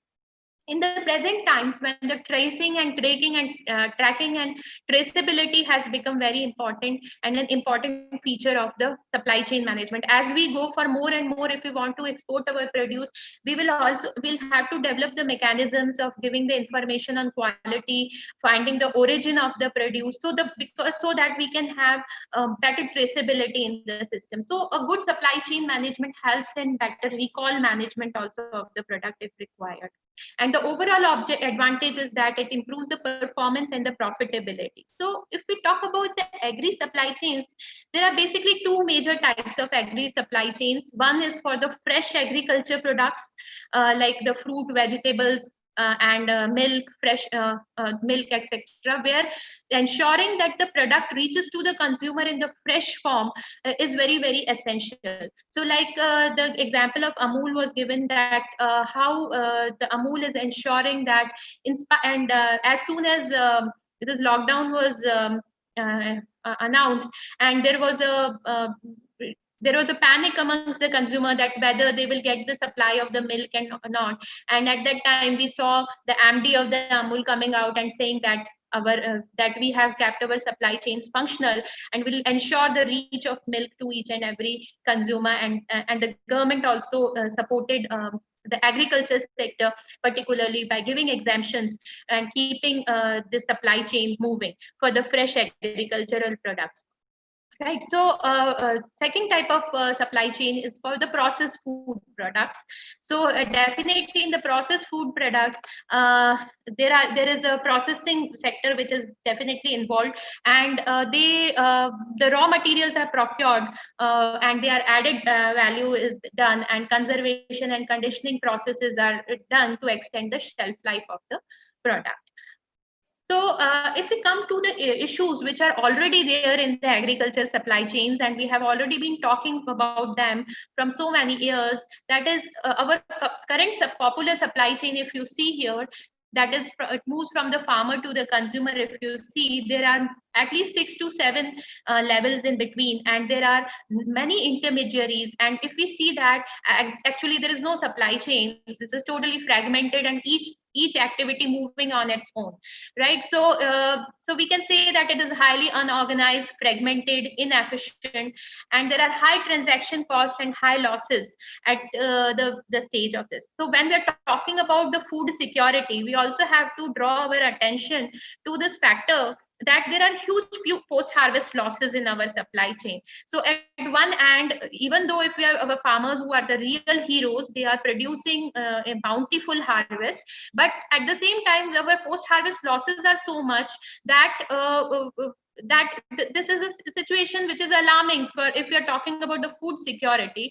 And presently, when we are talking about to immunity boosting food, where the fruits and vegetables, they can play a very important role. So at this point of time, we have to think about that how this post harvest losses can be reduced, so that because the wastage, we are talking about the productivity, but what about the wastage which is already happening? So we need to contain this, and we need to come out with the measures so that this can be done. Then lower level of processing and poor food safety concerns which are there because of the lack of information. And and especially if you are heading towards the high value markets, on the export markets, food safety is a very big concern, and especially this concern has become very important in present time, when everyone is concerned about the health and safety and hygiene. So the major issues, if we see that in the supply chains, are the transmission of the price signals are weak. Often farmers are not knowing, they over or underproduce, and that leads to glut situations, distress selling many a times by the farmers. And often we see that limited reach of the farmers to the mandis. In spite of APMCs that is there, hardly very few farmers actually go to the APMCs, to the mandis themselves, and they mostly depend upon the village level aggregators, because most of them are small and marginal, and they don't find it economic to transport the produce themselves. So there are too many middlemen in the supply chain, and the information asymmetry is also there between the various levels. So especially the farmers and the consumers, they are not having enough information about the products and their prices. Mostly this information is with the middleman in between. So and the lack of infrastructure, storage, cold chain. So this definitely leads to some very important issues and challenges in the agri supply chains. And also, we also see that there is inadequate linkage between the processors and producers. The processors require some specific type of varieties which give better recovery rates, and often often the direct linkage between the processors and producers is lacking, which results into the not the right kind of processable varieties available to the processors. So food safety, quality and traceability issues are there. And of course, poor product development and innovation, because as we see that since it is not very organized and information signals are not reaching, so except for a few good organizations and cooperatives and some private companies who are actually thinking about product development and innovations, so this leads to serious challenges. And also the availability of finance, inadequate availability of finance because of the limited reach of institutional finance to the is there, and a lack of awareness as well as access. This leads to lower capability amongst the farmers to adopt new technologies or new modes, which restricts their ability. Also the lack of quality information in the agri ecosystem, because as I said that the information is the base. We need information about the origin, place of origin, we need information about the quality, we need information about how the product moved to the consumer, because the consumer has become concerned today. So this all these are the missing pieces or missing blocks, we can say, in our supply chain. And I would now like to come to the pandemic and the lockdown situation, that how this pandemic and lockdown situation, how this affected the disruptions and distortions in the supply chain. We saw that the closure of mandis led to the hiccups in the stock movement. We saw the transport restrictions. Farmers' access to the markets was constrained. Farmers had harvest, but they were not able to reach the mandis. And also, we saw the prices of the perishable commodities, especially fruits, vegetables. Also, we saw the poultry. They plummeted. They fallen down, and the shortage of the for the farmers for the wholesale prices. On the other hand, the vegetable prices were very high, retail prices were very high for the consumers. So shortage of labor for the post harvest operations also, particularly from the marketing side. If we see, there were hardly labor available in the, even if the market yard were open, the issues and the challenge was how to because the labor was not there for handling and transportation. The truck operators were also hesitant because of the inter-district transfers restrictions which were there and lack of information. So, and also we saw this situation where there was a complete halt of exports, and processing sector also suffered because of the lack of labor and shortage of raw materials and packing material also and printing essentials. So the supply chain had shocks from both the demand side as well as the supply side. If we see from the demand side, if we see that there was a panic buying amongst the consumers. Today also, if we see, although we are heading towards unlock 2, but again, because of the number of increasing cases, we see that some of the states are again going in the lockdown, and at some places the district administrations, they have announced the partial lockdown type situation. So the situation is again not very certain, and in uncertain times, the hoarding behavior by the consumers we are observing, which has put a lot of pressure on the food supply chain. Initially, we saw that all these kirana stores, although we had a good chain of kirana stores which saved us during this lockdown, we can say, but they were also, the shelves were getting emptied because of the lot of pressure from the demand side. Second demand side pressure was the closure of Horeca segment. Horeca means hotels, restaurants, and catering segment. So the demand of bulk buying from these segments, this completely means we can say this has vanished, which affected the demand for fruits, vegetables, perishables like milk. The demand is got affected because of the limited operations. Now also they are functioning very in a very limited manner. So and if we see in the long run, this will have impact on the consumer's income, because of the we can see there are challenges in employment situation, and also the consumers will become more price sensitive. And also we are seeing the shift across the product categories, like from non-vegetarian to vegetarian move, or we can see that towards there are opportunities also which we are seeing from this, because like more immunity boosting food and organic foods, they can see a rise in the situation. And also, if you see on the other side, as far as the food security is concerned, we are seeing that today everyone is rushing after ensuring the supply of staples like food grains and the essential items, pulses and edible oil, etc. in the home. So the shifts across the product category puts the demand side shocks. On the supply side, if we see then the labor shortages, reverse migration which happened. So not the farmers are facing problem of labor for harvest, post harvest operations, and also in the mandi also the labor shortages are there. Disruptions in the transportation networks, and because of the restrictions on the transfers. Now the situations have improved far better, but and also the markets were closed to avoid the decongestion, for decongestion, to avoid congestion.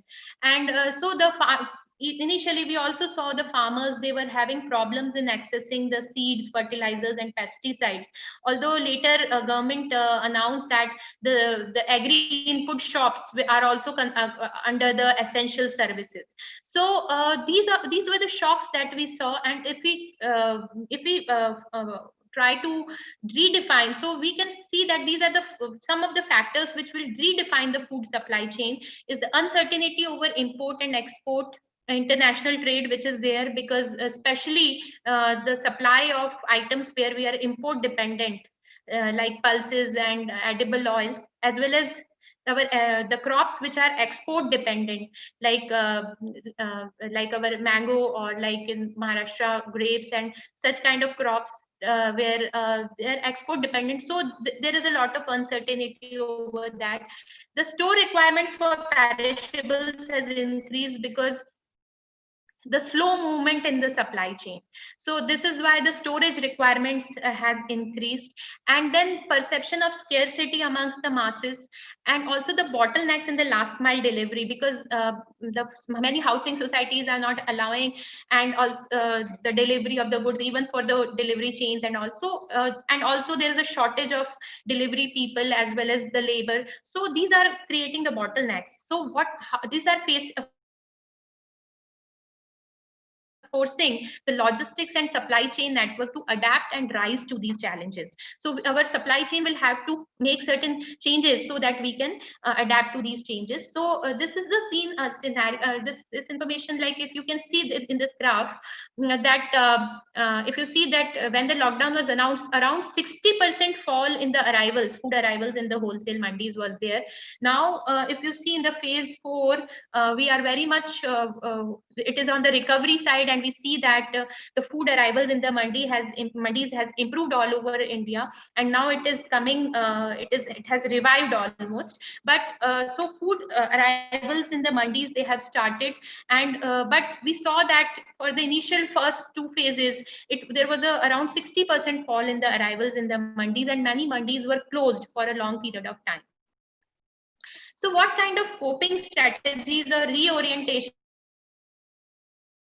as you said, that we need to how we need to reorient these supply chains? So I would like to talk about some coping strategies, measures which we saw during this the supply chain during this pandemic. That is the FPO. Like there is an increased focus by the government on the farmer producer organization, farmer collectives, self-help groups, where because they can work at the community level, they can work at the village level, and they can help integrate and aggregate the produce of the farmers and help it reach to the consumers when our traditional system or traditional supply chain is not functioning.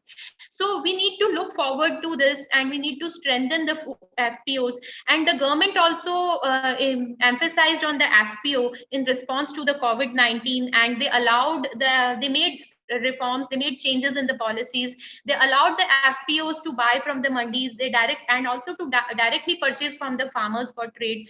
Also in ENAM, they included one more module on FPO, where FPO can sell the produce from their premises without needing to come to the mandis and through the ENAM. So and also many FPOs we saw that they entering into the branding, packaging, processing activities at the farm level, and helping the government also to ensure the delivery of the goods to the consumers. So in this time, we saw the Sahyadri farmer producer company in Nasik. They came up with a and many other such FPOs, especially in the bigger cities. They came up with this concept of just a minute.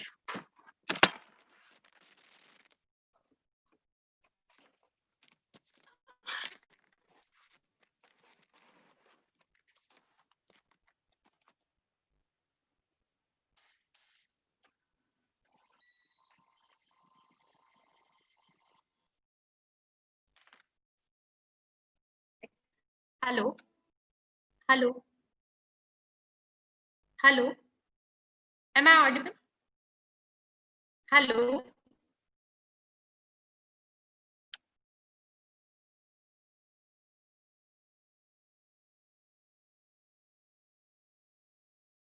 Am I audible, sir? Actually, there was a power failure here. So, hello.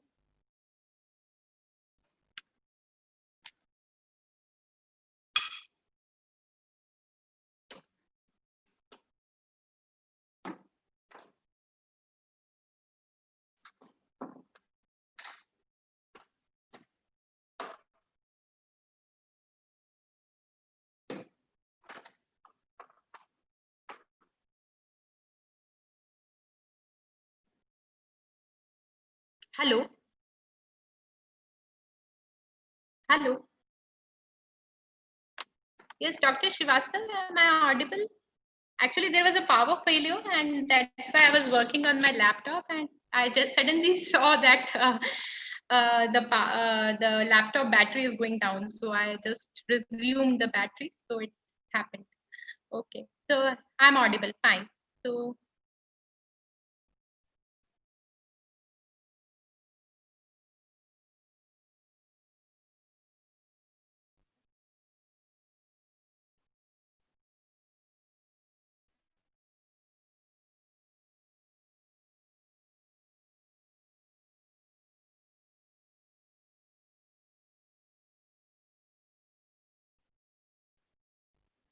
yes, so I was just talking about some coping mechanisms that the government and the private sector as well as the farmer collectives they have taken during this time to reorient the supply chain. So that is like we saw this. I was giving example of Sahyadri that they came up with the concept of fruit and vegetable baskets in bulk and the home delivery to the housing societies in Mumbai, Pune, Nasik, etc. So the product innovation they did according to the consumer requirements because the consumers are feeling insecure and going to mandis, and also the bulk buying behavior which has been exhibited. So the farmer producer companies and collectives they can play an important role in this situation, and we need to look towards a policy to further strengthen them and to make such supply chains working at the village level. Second concept that I would like to talk about is the direct marketing concept.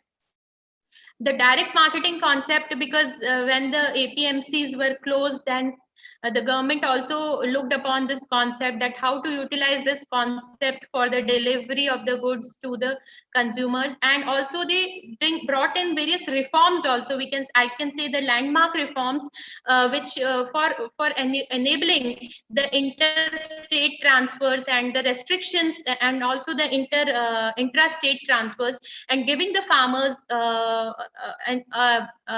means an opportunity to sell to the buyers of their choice rather than a requirement to bring it to mandis only. So many states and Gujarat state was also one of the first state to open up and allowing the direct marketing to the farmers for their farm produce. And so similarly, many states followed this. In ENAM also they included two more modules during this time. That was the FPO module and the warehouse based trading module. So the farmers need not to come to mandis, from the warehouses only they can the government notified the warehouses as the markets only, so that the product produce is not required to brought physically to the nearest mandis. And digital transformation has also been now we are seeing that the farmers also and the other participants also they are getting comfortable with the digital technology, and they are making use of this digital for making the supply chains functional and resilient. So there are post harvest players, like we saw the various e-grocers, e-supply chains, e-mandis, these concepts also for the selling of the produce, and the pre-harvest players in the digital form also. And the government also made use of these pre-harvest digital players for ensuring the supply of agriculture inputs during this time. So and also this is the time to also look upon that how we can make use of these startups and their technological innovations and technical interventions in the agriculture to solve the problem of the procurement. Some typical examples of e-mandis, private e-mandis like Agri Bazaar and Farmpal, which are working in this electronic mode, where the farmer can directly place their produce and they can get the buyers, and these bazaars they ensure the procurement of the produce from the farm gate and deliver it to the customer. So like we are working from home kind of a situation, so similarly farmers were also working from home, and many APMCs even in Gujarat they ensured that the buyers, the farmers who want to sell, they register themselves, and the traders who want to buy they register themselves, and they can the traders made arrangement to procure from the farmers field itself. So farm gate procurement or work from home for farmers is also now we have to seriously think about that how we can the ideas which are there with the startups and the technology that is there, and how we can integrate it with making use of FPOs as in logistics sector. The government of Ministry of Agriculture and Farmer Welfare, they launched the Kisan Rath app for transport aggregation, so that the issues of logistics and transportation, they can also be solved. And on this platform, various trucks, transporters, and the custom hiring centers were brought, so that there are less hiccups in transferring the agriculture produce from the farm gate to the destination mandis and destined markets. Social media marketplace is being used. WhatsApp group, Twitter handles, SMS marketing. This we saw, and also now need to, because the customers now will be more, especially in the export market, they'll be more concerned about the traceability of the produce and food safety and health and hygiene. So how this traceability factor and this information. Here I have talked about the food print initiative launched by Ninja Cart for traceability. So there are some pointers also for the food market, which will affect the supply chains and particularly the product innovations in the coming times.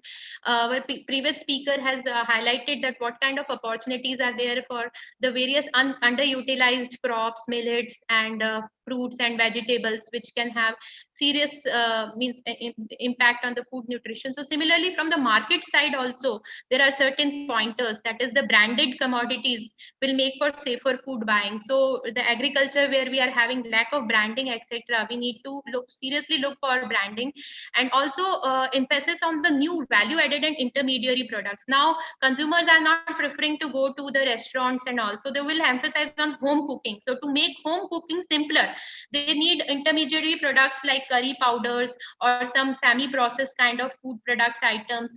So definitely this is an opportunity for processing sector, and even at the farm level, that how they can go for value addition. Also there will be low contact technologies like gloved and mass service. This is going to be the new normal, and definitely organic and immunity booster foods. We saw the foods like, especially if we talk about Gujarat, cumin and fennel, and also like turmeric, honey, and these kind of immunity boosting foods, they will the demand is going to be on a higher side for these products.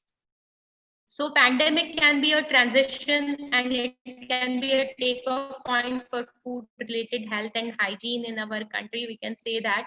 So these are the opportunities from the market side that are rising. So what things do we need to emphasize upon is that we need to make the ENAM more functional, and definitely at the community supported agriculture, that is, we need to have very strong producer collectives, self-help groups. We need to strengthen our farmer producer organizations, cooperatives, farmer producer companies, and also the decentralized marketing, the relaxation of norms of the farmer free to sell the produce to the consumers, and one nation one market kind of a thing. If it emerges, that it can be in the benefit of the farmer, and we'll have to see that these reforms they are actually implemented and the farmer gets benefited from them. And also integrating the agri-tech startups and FPOs with each other, so that they can achieve the economies of scale. And definitely the scientific warehousing and logistics, they need a special attention. The cold chain need a special attention. We need to give emphasis on establishing both backward as well as forward linkages. Many FPOs, farmer producer companies, they are setting up their own retail shops or mobile on wheels delivery of their products. So such kind of forward linkages should also be looked upon. So I would like to just conclude that we need to make, in spite of the pandemic, the agri supply chains, they should be kept functional. They should always continue as green channels. Not just the agriculture produce, but also the agri input supply should be continuous. Secondly, the necessary health and safety measures, they should be taken along the food supply chain, all the segments. third thing I would like to draw your attention and also emphasize that the food supply scenario is largely satisfactory in our country, but the challenge is from the demand side. So the demand side, so we need to emphasize like our PDS system, the public distribution system, which is already through the Pradhan Mantri Ann Yojana, Pradhan Mantri Garib Kalyan Ann Yojana, they have given additional 5 kg ration and also 1 kg of pulses through distribution from NAFID. And they have further continued it for, after 3 months, they have further continued for 5 months more. So this should be continued because for ensuring the food security, this is very important. And also the direct payments in the form of Kisan Samman Yojana, this is very much required to see that our farmers who fill the stomach, our hunger, their livelihood and their food security is also ensured. So, and lastly, the backend infrastructure and farmer producer companies, they must, and farmer producer organizations, we need to have strengthen them in a very big way to deal with such kind of situation in the future times as well. Thank you very much.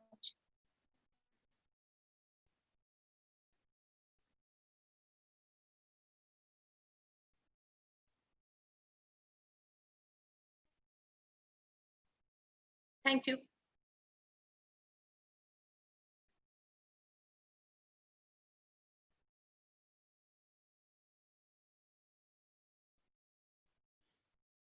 Over to you, Dr. Srivastava.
Hello. Hello. Yes, Dr. Srivastava. I'm over with my presentation.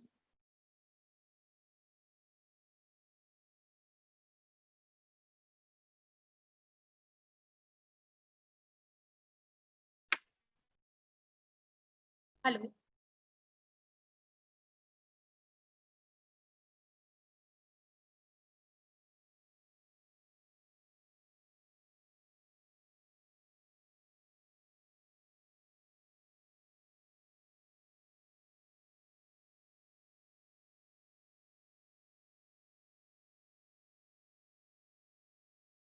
Oh, okay. Sorry. Hello. Yes, sir. I'll have to make you again host. I'm sorry. I'm sorry. I forgot. Yeah, yeah, yeah, yeah, yeah, yeah.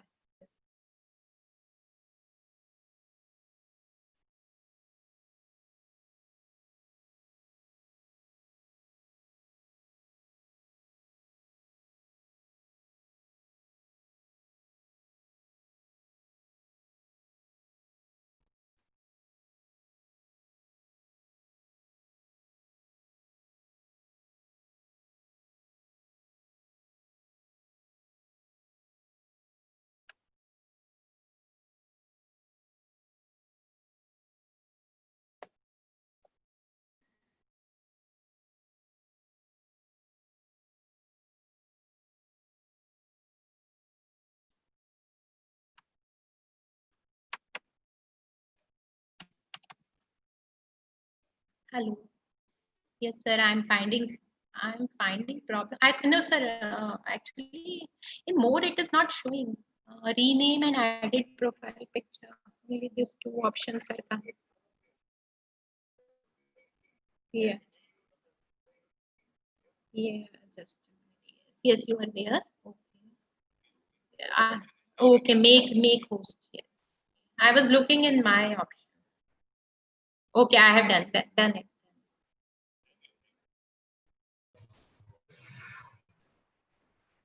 Thank you, ma'am, for a wonderful and nice presentation on logistic process. So I would like to invite Dr. Dinisha to say a few words regarding this lecture.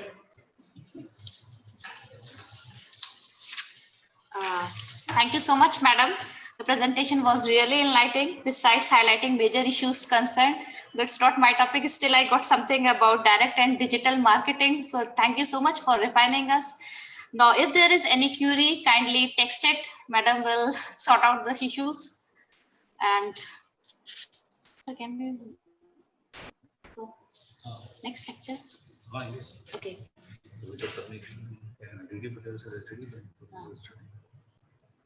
So DD Patel sir is there. Hi. DD Patel. Yes. Asked to unmute.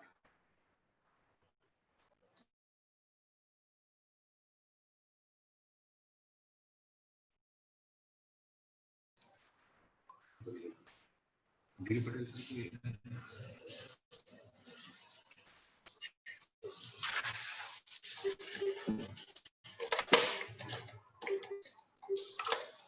So as we have noted, I would like to introduce our next speaker, Dr. D.D. Patel sir, Professor and Head, Department of Agronomy, Navsari Agriculture University, Bharuch campus.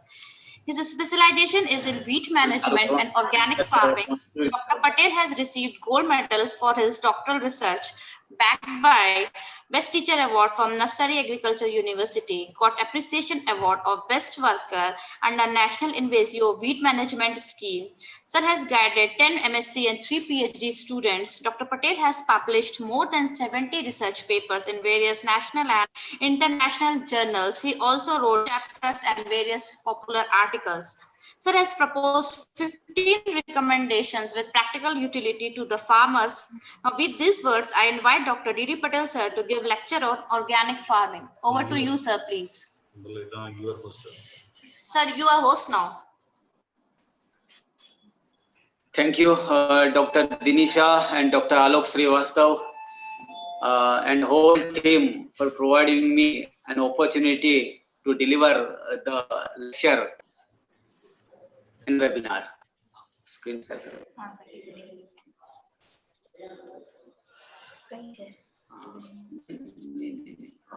Desktop पर है. Desktop पर है. नहीं ना होना नहीं.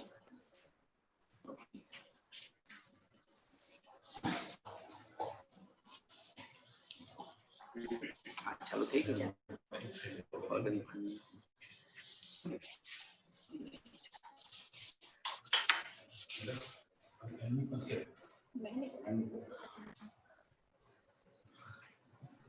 In her last lecture, Dr. Ruchira Sukla, Madam has rightly narrated in his last, that is the quality of the product. When the whole world is suffering from the coronavirus, and under such circumstances, taking preventive measures, we are updating our knowledge webinar.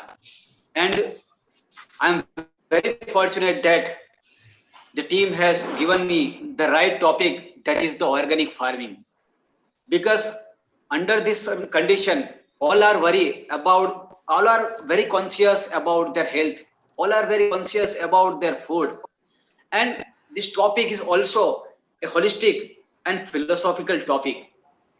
When COVID-19 has effect very badly on our Indian economy, because all the industries, factories are closed and all the offices are closed, and this will affect on the Indian economy. But when we talk about the agriculture sector, it plays a vital role. And in this agriculture sector, it's done well and likely to grow more. And it's a very sign. I want to tell you that under such condition, we have reached up to the 300 million ton food grain production. This is the highest record production of food grain production from last 70 years. this is happen in our India. And also, it is a very good sign that it provides the employment to the 50% of the workforce of the India. And this year also, IMD has also predicted that the rainfall is also normal during 2020. And one of the important thing I want to tell you that coronavirus teaches the power of nature. If we destroy the natural resources, then it will also teach us in its own manner. So we know, right? We have no right to exploit the natural resources, and if you exploit it, then it will give answer on its own way. So rightly narrate, and also in our Shrutis and Vedas, they have rightly narrated that we have to teach from the nature, we have to learn from the nature, and this is the base of organic farming, that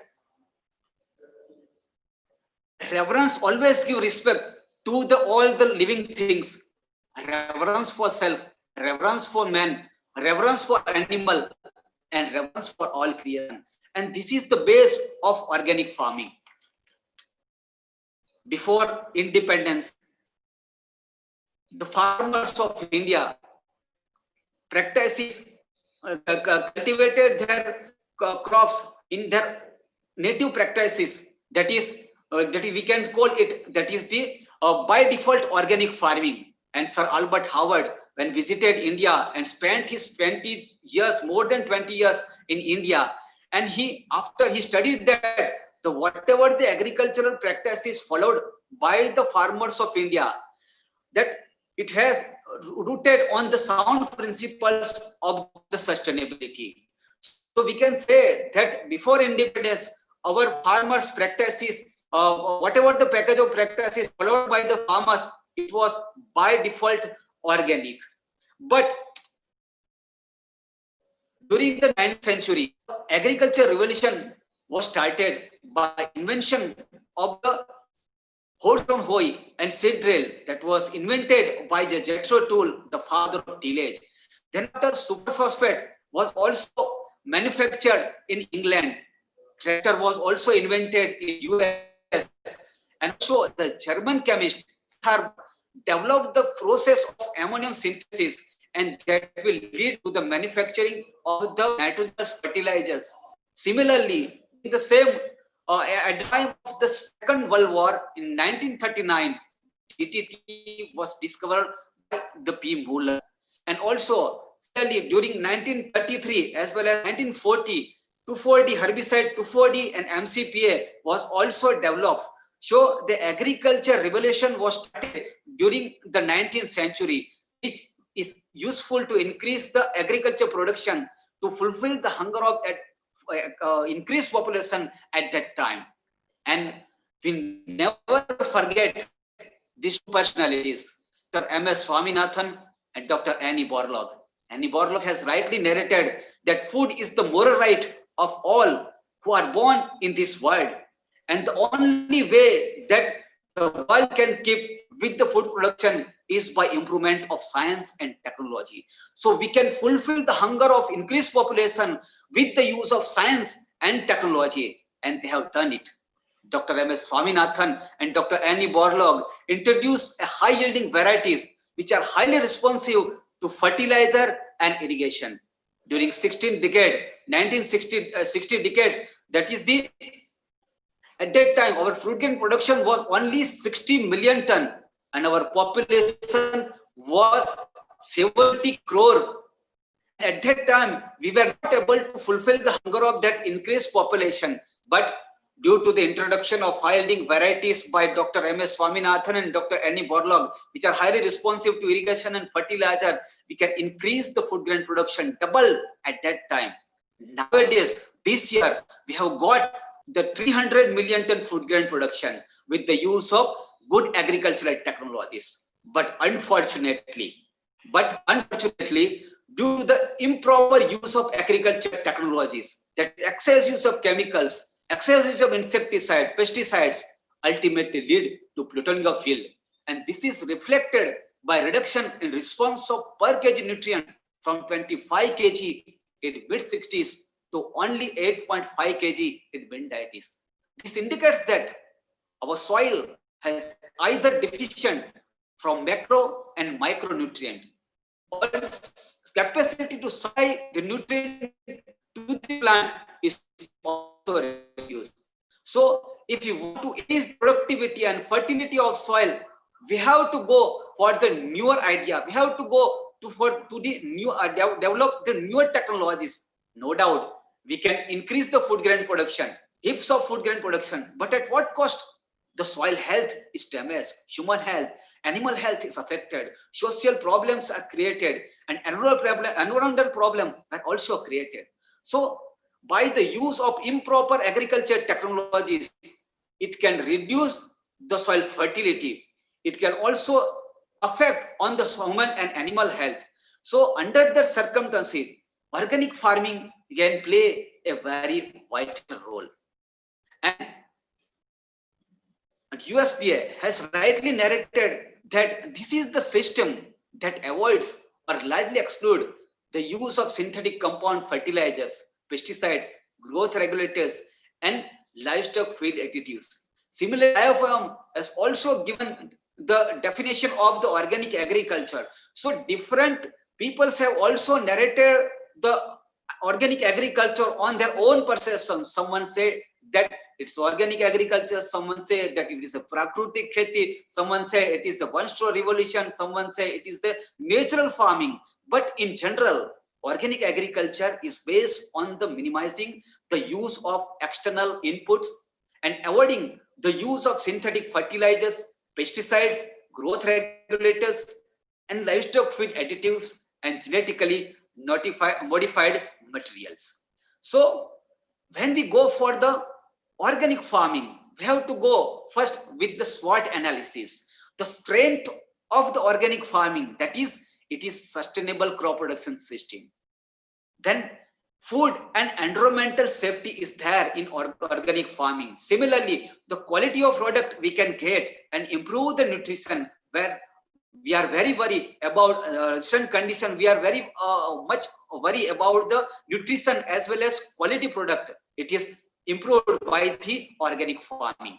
And soil health is also improved. And with the use of organic farming, whatever the product we can achieve, we will get the good and premium price from the organic product and preserve the traditional varieties and biodiversity. So it is much more important that will organic farming that will lead to maintain the biodiversity. So this is the strength of organic farming. But when we talk about the weakness, that the productivity gap during the initial stage, when we are going to the organic farming, during the initial stage, the productivity will be decreased. So there is a very vast difference between organic initial stage organic farming as compared to the conventional method of crop production. And another thing, that is the market establishment, lack of market establishment.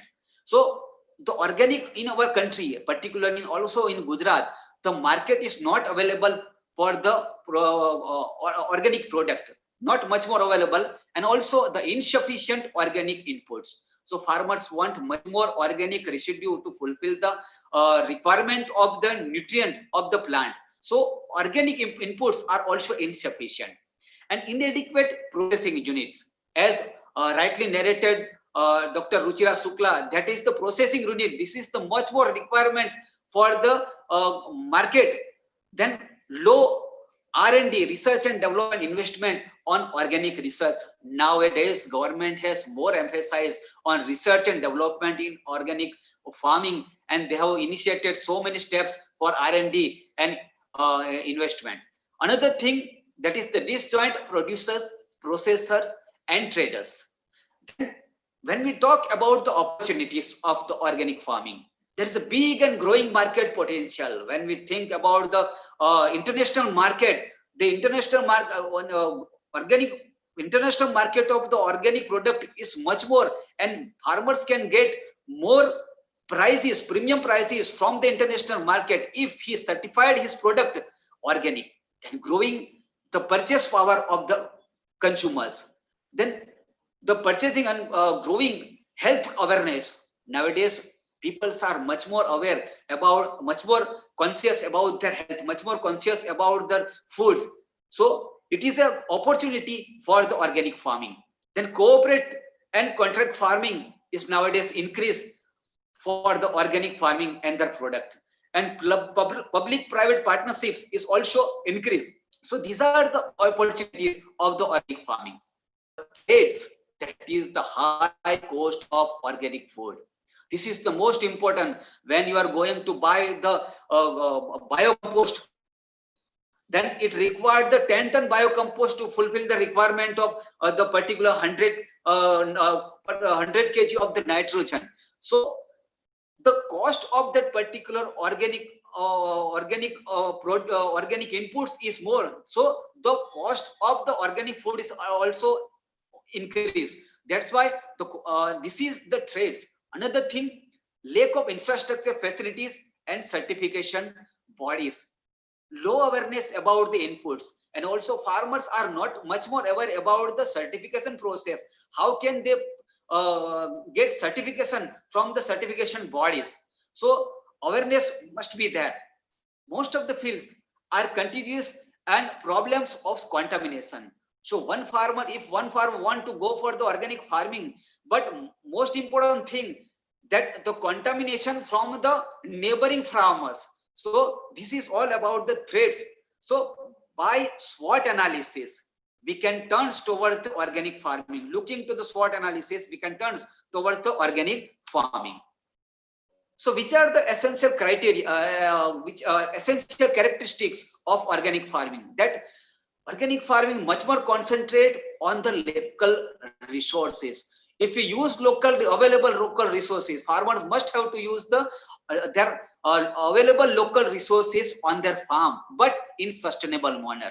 Do not exploit their natural local resources. Another thing, that is the farmers can purchase the input, but at minimum level, ensuring the basic biological function and maintain the biodiversity. Farmer must maintain the biodiversity. Then satisfy the need of local people. The more important thing in organic farming is to fulfill the requirement or need of the local people.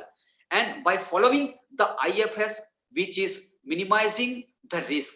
So integrated farming system must be followed in organic farming to minimizing the risk as well as which will maintain the biodiversity, which is also useful for increasing the productivity and profit. So the main principles that is of the organic farming, that is health. As I have told earlier, that we are very much conscious about our health, human health, animal health, even plant health. But organic farming, it is related to the health of soil. It is related to the health of animal. It is related to the health of, improve the health of human, animal. It is also improve the health of the all creation of the natures. So second thing, that is the ecology.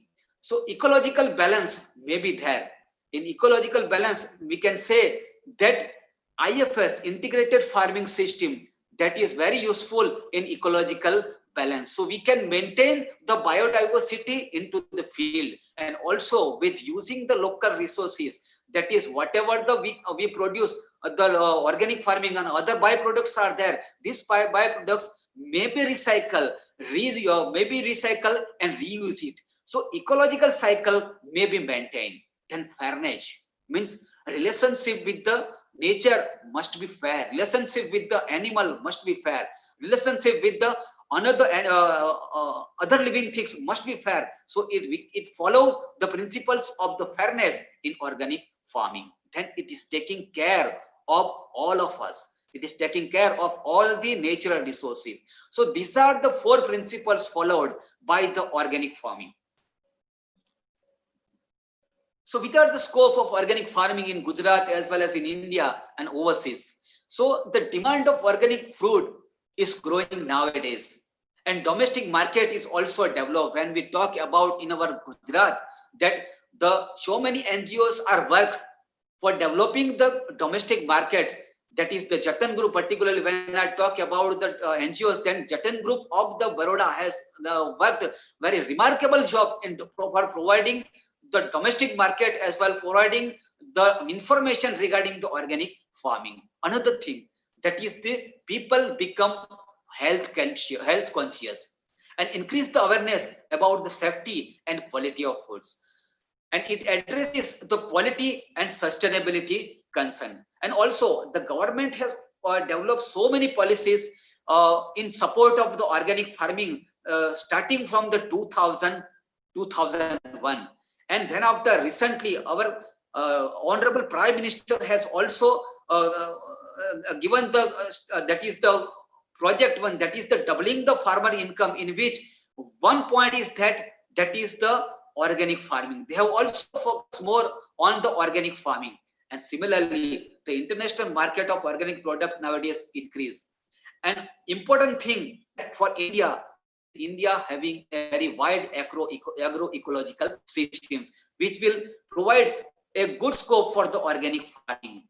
And India, 60% of area comes under the rain-fed condition, where there is a very less fertilizer application. And also, when we talk about our Gujarat, more than 40% area are covered in that is the hilly area of the Dang, Narmada, as well as most of the hilly area where there is a very less fertilizer application is there. So we can call that, we can say that it is a by default organic product. So that's why our Gujarat government has also developed also called, that is the Dang also, the Dang that is declared as a organic district, that is by our Gujarat government. So before going to the organic farming, we did have to answer some points that if we go for the organic farming, so the main important question is there, what is about the productivity? What is about the crop yield? Can it maintain or reduce? This is the most important point. Another thing, is it suitable for our country, like with a large population to feed? So to increase the to fulfill the hunger of this increased population, we have to think about the production. Then whether the available organic resources of plant nutrients sufficient for pure organic farming. So when we provide the good or good nutrient to the crop, then it will produce more. But we can also think about the requirement of the plant nutrient, requirement of the organic resources to fulfill the requirement of the nutrient of the plant. Another thing, that is the organic farming technologies sustainable in long run. This is the question, most important question. When the population is increasing by leaps and bounds, and another side, our agricultural land has become decreased, and then whether organic farming can address the multitude of the problems faced by the Indian agriculture at present. This is measure, that is the information of plant protection, then quality, what about the certification information, then after market. So it should be think before going to the organic farming. So we need to recheck before coming to any conclusion for the organic farming. And also in India, the government has major development of organic farming in India. So first conference was organized in 1980, that is the at Varda. Then after, National Program for Organic Production by APEDA was also developed in 2000. Similarly, National Standard for Organic Farming was also developed by Government of India in 2000. And then after, most important thing, that is the National Center for Organic Farming was developed by Government of India at Ghaziabad, particularly to promote the organic farming in India and to India. Then after, Sikkim becomes the first organic state in India. Government of India has declared the Sikkim as the first organic state in India. Large participatory guarantee system PGS of the certification. And also government has also developed different certification agency. More than 29 certification agency have been formed by the government of India for certification of the organic farm. and major components of the organic farmings.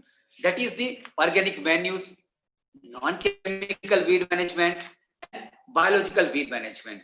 When we talk about the organic menus, so it is much more important because in chemical fertilizer, when we apply the chemical fertilizer, it required in small quantity, while when we apply the organic manure, it required in large quantity. So the requirement of organic manure, that is much more important. So in organic manure, we can go for the use of the biocompost, we can go for the use of the compost, that is NADEP, indoor method, by producing indoor method, vermicompost, as well as other green manuring. We can go for the green manuring as well as biofertilizer. The symbol, that is, we can also go for the use of biofertilizer, then basic slug, and also important thing, that is we can also go for the crop rotation. And when we talk about the organic menus and also biofertilizer, our university, all agriculture universities of the Gujarat produce the biofertilizer, and we can also use it for fulfill the requirement of nutrient of the plant. Another thing, that is the non-chemical weed management. So weed management, that is the important thing to produce the high yield under the organic under the organic farming. If we do not control the weeds during the initial stage, it will reduce the 90% yield into field condition. So it is much more important to control the weed, to manage the weed during the initial stage with the use of the preventive method, with the use of the cultural method, with the use of the mechanical method, by soil solarization, as well as by biological methods. Similarly, in biological pest management, so we can use the cultural methods like tillage operation, selection of the good resistance variety to disease and pest, as well as the crop rotation by use of the mechanical method, that is the use of pheromone traps and light traps, sticky traps, and also by soil solarization. And biological methods. In biological methods, predators, parasites, and botanicals, that is neem-based insecticide, are very much useful to control the control the pest, insect pest, and disease under the organic farming. Then after the production, that the organic farming certificate is the much more important thing to put your product into the market. Sometimes farmers ask, that is, it is not necessary to go for this organic certification because it is very costly. But when you go for the in national and international market, organic certification must required. So it's so and guaranteed to consumer that a product has been produced in conformity with the prescribed organic standards. So it gives the surety of the product. It is produced through the standard of the organic product. So it balances the interest of the consumers as well as farm produce, or farmers as well as processors. So consumers willing to pay premium price because he required a good and healthy and environmentally sound product, and farmers can get a premium price because he putting the higher labor cost. So it balances the interest of the consumer as well as farmer and processors. As I have talked earlier, that is the more than 29 accredited certification bodies NPOP. So government has approved more than 29 certification agency of the organic farming. Particularly talk about Gujarat Organic Products Certification Agency, that is the GOPCA, is work for the certification in our Gujarat. Then, which are the important steps for certification? That is the application. First, if a farmers want to go for the certification, organic certification, then he applied to the particular certification agencies, and then after registered it, then whatever the application got by the certificate agency, they scrutinize this application, and then after he called to the farmers for the registration and to submit the registration fees. After the submission of the registration fees, the certification agencies will visit to the farm and the farm maybe go under the conversion period, and it will require 24 to 36 months. It depends on the condition of the farm and farmers. So by this manner, after 2 to 3 years, the certification will be get by the farmers. But important thing, that is the cost of inspection and certification. This is more than 20,000 for smaller and cooperatives, and more than 30,000 for the estate manufacturers and exporters, as well as large and medium sized processor, that is more than 36,000. So the cost of the certification, no doubt the cost of certification is increased, but government has also nowadays gives the subsidies to the small farmers as well as cooperatives. But the certificates, as I have told earlier, that is there are so many constraints for the certification of their organic farm. That is the very high fees of the certification by certification agencies. As I have told earlier, that is the more than 20,000 for. Then awareness of the group certification very much low, and also the small and medium sized Indian organic produce not able to access the international markets because of the no certified produce. So there is a need of certification in domestic markets. So when we think about, when we go discuss about organic farming in Gujarat, it was started by late Bhaskar Save during the year 1970, first time in Gujarat near the Valsad Umargam. So then after, so many NGOs like Jatan Group are working for organic farming, promotion of organic farming in Gujarat, as well as agriculture universities of the Gujarat has also worked very good for the promotion of organic farming in Gujarat. When we talk about the Navsari Agriculture University, Navsari Agriculture University has a 12-hectare land of the certified organic farm, and so many technologies were released from the Navsari Agriculture University for the benefits of the organic farmers. Then our university, Department of Plant Pathology, has also produced the biofertilizers for the farmers of Gujarat. Similarly, State Agriculture Department of Gujarat has also very well worked for the promotion of the organic farming by making the group of organic farmers. So the government of Gujarat has already declared the tribal district, the Dang, as 100% organic, and also government also going to declare the organic state within short period, that is the convert Ahwa.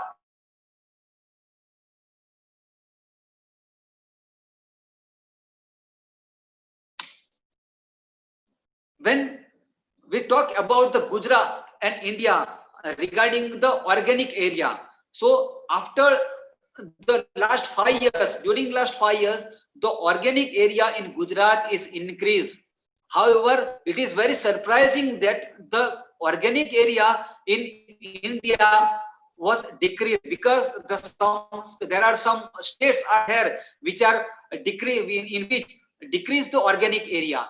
However, in Gujarat, the organic area is increased. When we think when we talk about the market development, so the export organic product, that is $515 million in the financial year 2017-18, which was higher as compared to the 2016 and 17, and this will accelerate. This will be accelerated in 2020, because the domestic market development is now increased, and efforts should be made to develop the organic bazaar in long run market development, and simultaneously the product of organic producer will be linked with the agri export zone and development of organic farming group for the local market, and also the development of organic stall in various APMC and local bazaar, as well as APMC, as well as in Kisan Fair. So for export destinations, so Europe, America, Asia, Middle East, Australia, Africa, these are the important export destination for our organic product. An organic product, that is the more than 41% oilseed, lead among the product export followed by the sugarcane, that is 26%, and processed food product, that is 14%, basmati rice, other cereals, millets, and others.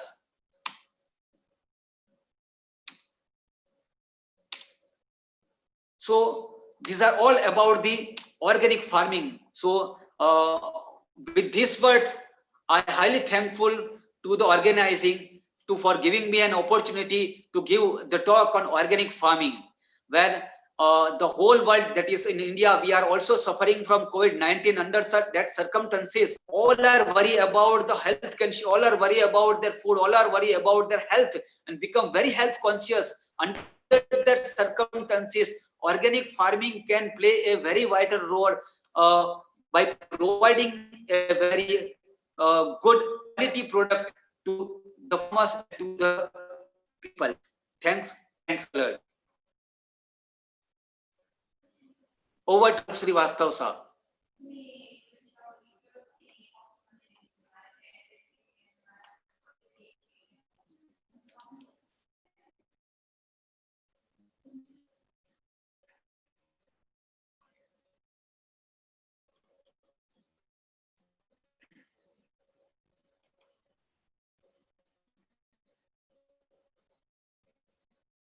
Dr. Upparadhi.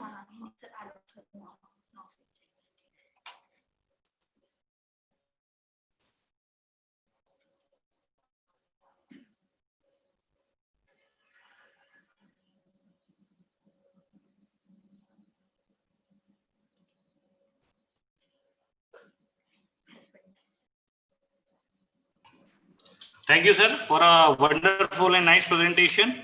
And you have, in fact, clear all the concepts related with organic farming and how it is related with the present situation. So, first of all, I would like to say much more about that and call for next speaker.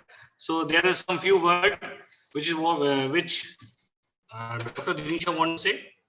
So, Dr. Dinisha.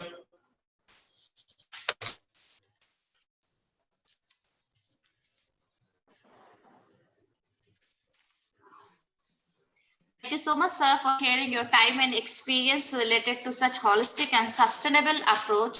Thank you once again. Now, moving to our next speaker, Dr. D.K. Sharma, sir. Let me take this opportunity to introduce it to the audience. Sir is currently working as Professor and Head in Department of Horticulture, College of Agriculture, Navsari Agriculture University, Bharuch. Dr. Sharma has received his PhD in Horticulture from Maharana Pratap University of Agriculture and Technology, Udaipur. He guided 10 MSc students and published 20 research papers in different national and international journals, besides various book chapters and popular articles. Sir has proposed 5 recommendations for the farmer community. Dr. Sharma has worked as co-project investigator in the project National Mango Database, sponsored by Department of Biotechnology, Government of India, and executed by Central Institute for Subtropical Horticulture, ICAR, CIAH, Lucknow, and also acted as project in charge in project on evaluation of efficacy of Pizalone 10.6% against hoppers in mango. With these words, I invite Dr. Sharma to give his lecture. Thank you, sir.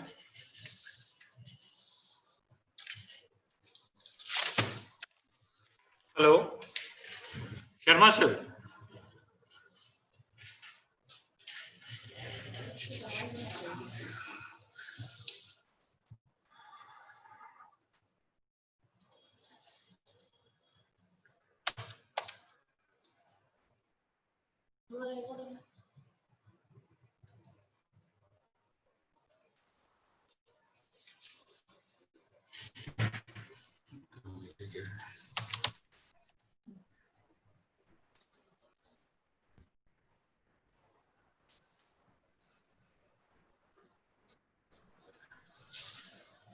Dr. Sharma sir, can you listen to me, sir?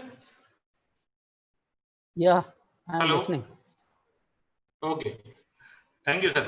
Sir, I'm going to make you host, sir, for a presentation. Sir, please go ahead, sir. Thank you, sir.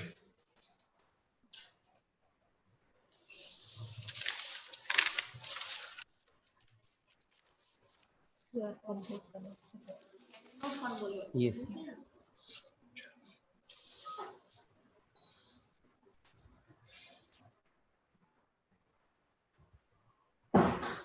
यहाँ से हाँ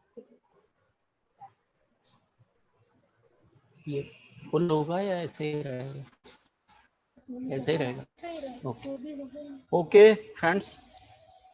Am I So you're audible to all? audible and we can see your presentation. Yes, sir. Yes, sir. Okay. Thank you. And we can see your presentation too, sir. Yes, sir. Okay. So, friends, the topic assigned to me is horticulture for human prosperity. As we can know that we can't imagine human prosperity without horticulture. Right from birth of a child to that of a person, horticulture is there to express our feeling, love and affection by flowers and fruits. In all our rituals, we are using horticulture in one or another form. It is interwoven to our daily life.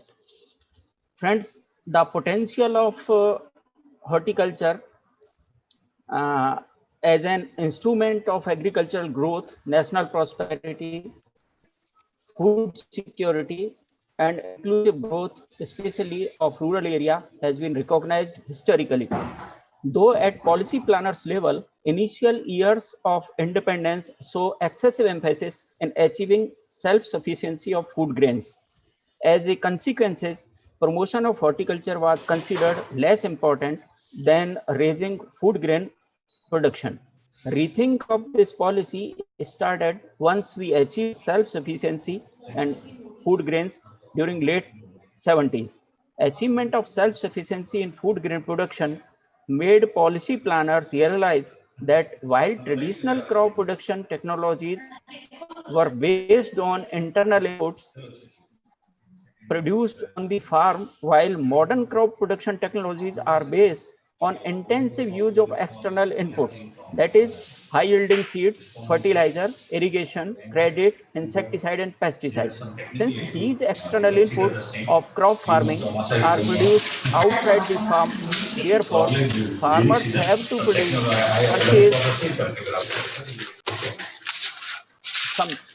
some disturbances there. Okay. So, since these external inputs of crop farming are produced outside the farm, therefore farmers have to purchase these from market paying high cash. This dependency on external inputs has increased risk, case crop failure or market failure. This realization led to policy focus shift towards crop diversification to minimize the risk in agriculture and optimization of farm income. Review of crop acreage data suggested that cumulative impact of sustained crop diversification pushed declining productivity of grain crops, value addition, capacity, low profitability of grain crops are major factors which result in decline in area under cereal crops cultivation after 1983-84. Interestingly, during this time, diversification of farming was not focused on horticulture and included all sorts of crops, including horticulture crops. But even then, area under high value horticultural crops increased.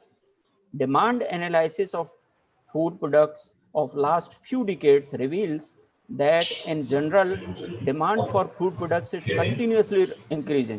The sustained increasing in demand for fruits and vegetables can be attributed to factors such as increasing in income, education, and health awareness. Horticultural crops have excellent scope of value chain development, which can optimize profit, trigger prosperity, and की आवाज आ रही है वहां doctor साहब की आवाज आती है sorry friends there is some disturbance agriculture-led industrialization appears to be the best strategy to achieve various developmental goals due to its strong backward and forward linkages. Horticulture being a labor-intensive industry, countries like India with good supply of agricultural labor at relatively low wage rates have natural competitive advantage. Labor intensive natural nature of horticulture also makes this industry ideal for improvement, creation of employment, and presence of diverse agroclimatic regions offer India a great advantage in production and marketing large number of horticultural crops. India also has time and location advantage in horticultural crops production, as it can produce large amount of horticultural crops in season when they cannot be produced in Europe and North America. However, to realize full potential of horticulture in India, we have to find solutions to number of chronic problems of horticulture such as quality, food safety, certification, productivity, small fragmented land holding, low capital information, and infrastructural limitations. India is an agriculture country with 143 million hectare of land as net sown area. Here we can see that some fact about Indian agriculture. The food grain production in India during 2018-19 was 283.37 million tons, and the growth rate in agriculture sector is 3 to 5%. And the contribution of agriculture and allied sector in GDP decreases from at the time of independence it was 61%, while currently it is 13% only. So per capita resource availability is 4 to 6 times less than the world average. Similarly, if we can see the land area under cultivation in India, it is 51%, which is very high as compared to the world average, which is only 11%. Similarly, the cropping intensity is 146%, recorded only 25% increase since independence, and the 65% area under rain-fed with major portion under dry land areas. And the land degradation is also there, which is facing our Indian agriculture is facing.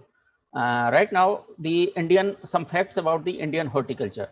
The total area under horticultural crops in India is 25.87 million hectare, while the production is 314.67 million tons. It is far, far higher than the production of food grains.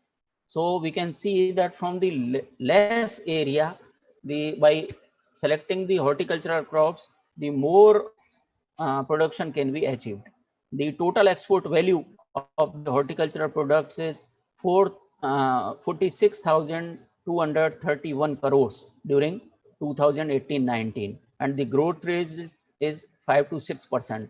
The contribution to agriculture GDP is 30.4%.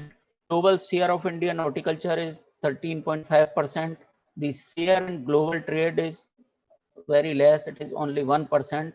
And the major area we can focus is the processing and value addition of horticultural products. Right now, at present, the horticultural crops, the processing is less than 2%. The per capita availability of fruits and vegetable is quite okay. Now, we can see some facts about the growth in different sectors from 1951 to 2018. Here we can see the food grains, it increases 5.5 times. The milk production increases 9.7 times. You can see here the horticulture production, it increases 11.1%, one times as compared to 1951. The fish production increases 15.2 times, and egg production, maximum production increases in egg. It is 48.1 times more than the production in 1951. Here you can see the trends of production of horticultural produce vis-a-vis other food grains. Here you can see in 2013-14, the horticulture produce surpasses the total production of food grains, and now it is on the rising, and at present it is in the year 2017-18 it was 311.7, and at present it is also increased by this value. And here we can see the major horticultural producing states. The Uttar Pradesh having area of 12.6% is on the top, and our Gujarat state is having contribution of 7.2%. It is on 6th position. Similarly, the other states are there. Now the horticulture scenario in India and comparison with Gujarat. Here you can see the total horticultural production at national level. The area is 25.87 million hectare and the production is 314.67 million tons and the productivity is 12.16 tons per hectare. Comparative to this, in our state, the scenario is quite better. The area under horticulture in Gujarat is 1.58 million hectare and the production is 22.78 million tons and the productivity is more than the national productivity. It is 14.41 tons per hectare. If we compare the area production and productivity of fruits at national level, it is 6.53 and the production is 96.75 million tons and the productivity is 14.81 tons per hectare. And in case of Gujarat, the area under fruits is 0.44 million hectare and the production is 9.22 million tons and the productivity it is also greater than the national productivity. It is 20.95 tons per hectare. Similarly, in flowers and spices, the productivity is increasing year after year. The trends in production of fruits and vegetable and graphical representation, we can see that in all these two commodities, the production trends is increasing year after year. Now we come why horticulture is necessary for sustaining the agricultural, this horticultural growth, human prosperity, nutritional support and healthcare. Because horticulture has wider adaptability and provides wider choice to farmers for growing wider range of crops and different environments, soil and climatic conditions. Horticultural crops can be grown even in marginal and degraded soils and has enriched the farmers having degraded land by having choice of crops and practices. I have observed that the land where we cannot grow even grasses, the fruit crops can be grown on such type of lands. In arid tracts of Gujarat and Rajasthan, we are growing different arid crops like ber, care, pilu, khejdi. These are wonderful crops where we can achieve the food and nutritional security to the uh, local peoples. So these crops are climate resilience in nature, improving nutritional security. Many fruit crops are very rich in nutrition. The horticulture sector as a whole has emerged as a core sector in agriculture, passing through the various phases and coverage nearly 25.87 million hectares. And for healthcare, the people at large has been through modern medicine, but still in Asia, more than 80% people depends on herbs. Many of doctors now feel that modern medicine brings illness rather than wellness and subscribe for balanced diet which protects against many diseases by enhancing self-protective mechanism through many immunological advantages. The fruits, especially amla, bel, jamun, papaya, the vegetables, especially carrot, cauliflower, onion, garlic, leafy vegetables, spices, especially ginger, turmeric, black pepper, fenugreek, ajwain, and ornamental plants, especially ashoka, ficus, catharanthus. These fruits protect against various kind of diseases. The species like turmeric, chilies, and cumin in the diet have been recognized to protect against cancer, noni, with a unique characteristic is recognized as best for healthcare. It provides protection against various diseases including HIV. So we can say that the horticultural crops are very important, and without these crops we cannot get the balanced diet.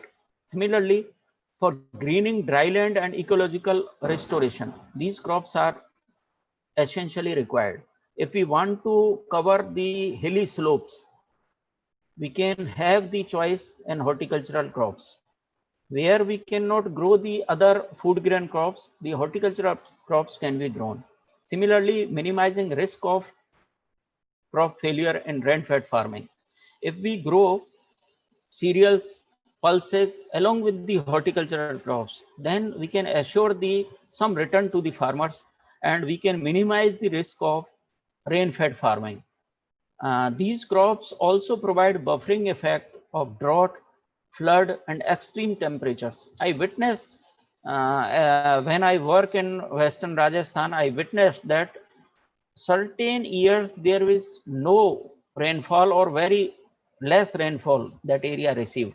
Under such situation, the plant of khejri, kumat, and care provides a handsome return to the farmers. And under drought conditions, at least farmer can sustain on these fruit crops. So these crops provide buffering effect. These crops empowering rural youth with better employment opportunities and opportunities for post-harvest management and value addition, and also enhancing export opportunities. So if we come to the nutritional security through horticulture, here we can see that antioxidants, these are the chemicals which remove the free radicals in our body and make ourselves healthy. So the antioxidant rich fruits are pomegranate, jamun, falsa, bale, khirni, karonda. And vitamin A, it found in pomegranate, bale, care, khirni, kinnu. Vitamin C rich, it's very empty amount that amla contains maximum content of vitamin C. And if you convert amla in any form, the vitamin C content will remain same in the amla product. Lime, lemon, kinnu, and mosambi is also rich source of vitamin C. The iron, it is found in falsa, karonda, jamun, chironji, fig, etc. Similarly, calcium-rich fruits are fig, custard apple, falsa, mulberry, etc. And in diabetic problems, jamun is a very good fruit which can be used for management of diabetes. And scurvy, amla, citrus fruits, and Barbados cherry is helpful. And urinary troubles, fig fruit is very helpful. Similarly, dehydrated fruits like dates, chironji, etc., they are also dehydrated. And similarly, cat, sangri, kachri are also important fruits which can be used for curing human ailments. Similarly, if we talk about the fruits for healthcare, then the carbohydrate percent is maximum in date, that is pind khajur, it is 67.2%, while in karonda, dry karonda, it is 67%, bale is 30%. The carbohydrate meets energy requirement and malnutrition alleviation in human body. Similarly, protein, they are rich in date, mango, wood apple, etc. And the role of protein in a human body is structural and functional component of living cell and protein malnutrition alleviation. Similarly, vitamin A, it is present in mango pulp. It is 4800 international unit per gram per 100 gram of edible portion. So night blindness, chronic fatigue, heart diseases, stroke, and cataracts can be managed by consuming the vitamin A rich fruits, that is mango, orange, and date. Similarly, vitamin B2, it is also available in plenty in bale and wood apple, and it is helpful in body growth, reproduction, and RBC production. Similarly, vitamin C, it is available in huge quantity in amla, guava, lime, and sweet orange. And it is helpful in management of the scurvy, wound healing, health, immune system, cardiovascular disease treatment, etc. Now, similarly, now we come to the technological advancement in horticulture. In the present time, diversification, market orientation, and commercialization involving the introduction of new crops and varieties, increased share of horticulture in cropping pattern, diversion into processing and export orientation production of a large number of crops are the most important changes noticed in the recent past. Several technological innovations have been advanced in the complete value chain involving technology for orchard establishment, ability of true to type planting material, plant architecture, engineering and management, mulching, fruit thinning, integrated nutrient management, water management, integrated pest and disease management, post-harvest technology, processing and marketing. The positive change in horticulture sector have occurred because it has receiving importance from all the stakeholders, public sector, private sector, and farmers during the last decade. This is the primary and result of realization that diversification to horticultural crops is now the major option to improve livelihood security and healthcare. Keeping in the view dynamic need of diverse stakeholders under the National Agriculture Research System, the R&D on horticulture has been undertaken in several multi-crops and multidisciplinary institute, and the several technologies has emerged. And we discuss these technologies one by one. The first one is root stock for production and profitability.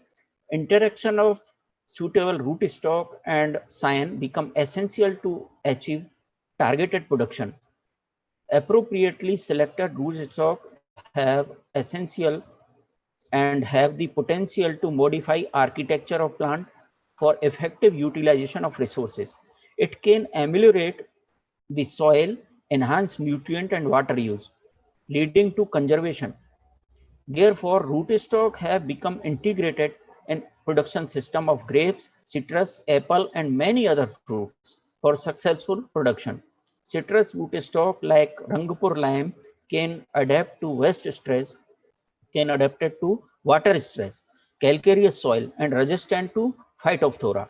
The use of rootstock in grape cultivation has gained popularity, and almost all new vineyards are now coming on the stress-tolerant rootstocks only.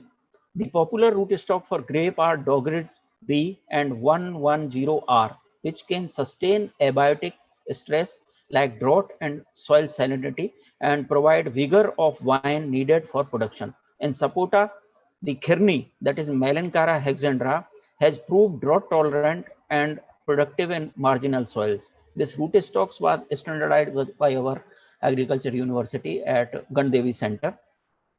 Bewak and Sapota Khirni is there, and in Mango Velai Columban for normal plantation and Olur for high density plantation is also found suitable for getting better yield.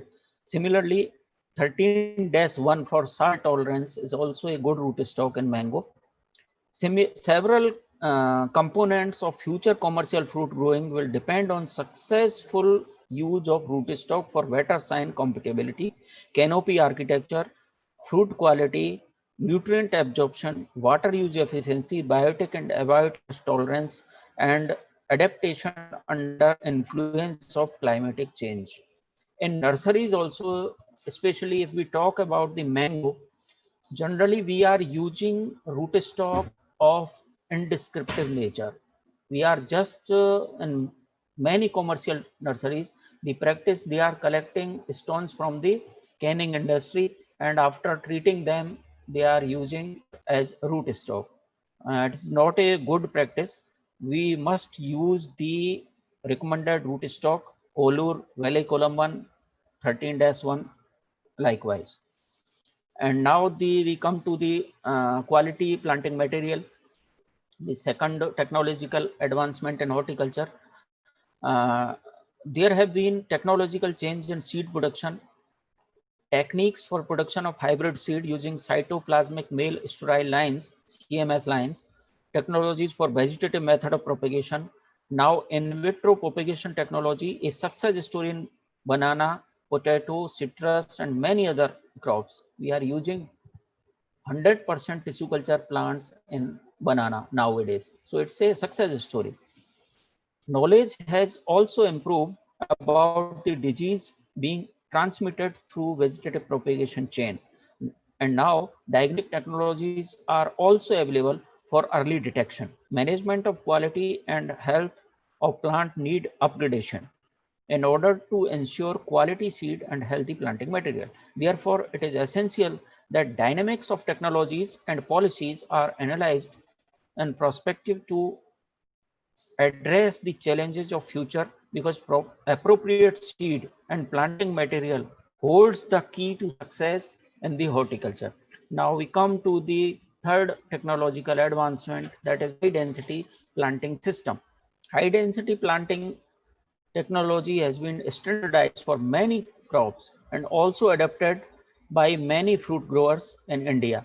It has become a success story in banana, pineapple, citrus, papaya, mango, cashew, and few other fruit crops. High density orchard not only have provided higher yield and net economic returns per unit area in the initial years, but also facilitated more efficient use of inputs. The management aspect is very, we can operate all the managerial aspect and high density orchard in a very good manner. In high density planting, closure spacing have also given 2.5 times more yield than normal spacing in mango, guava, papaya, and pomegranate. The varieties suitable for high density planting system have also been identified. For mango, it is Amrapali. We can use Amrapali variety under high density or even ultra high density system of orcharding. At our university, we are the ultra high density system is under trial at Paria and Navsari centers. And here we are using the ultra high density system at 3 by 2 meter and 3 by 1.5 meter of spacing.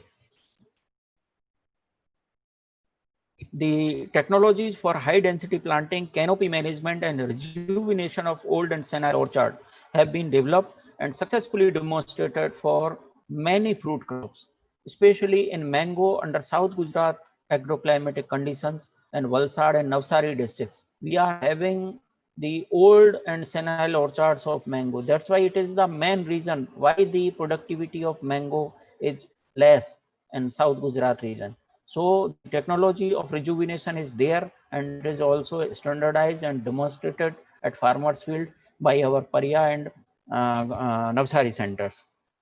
Now we come to the fourth technological advancement, that is nutrient dynamics for efficient use. Among various inputs, fertilizer also accounted for 20 to 30% of the total cost of production.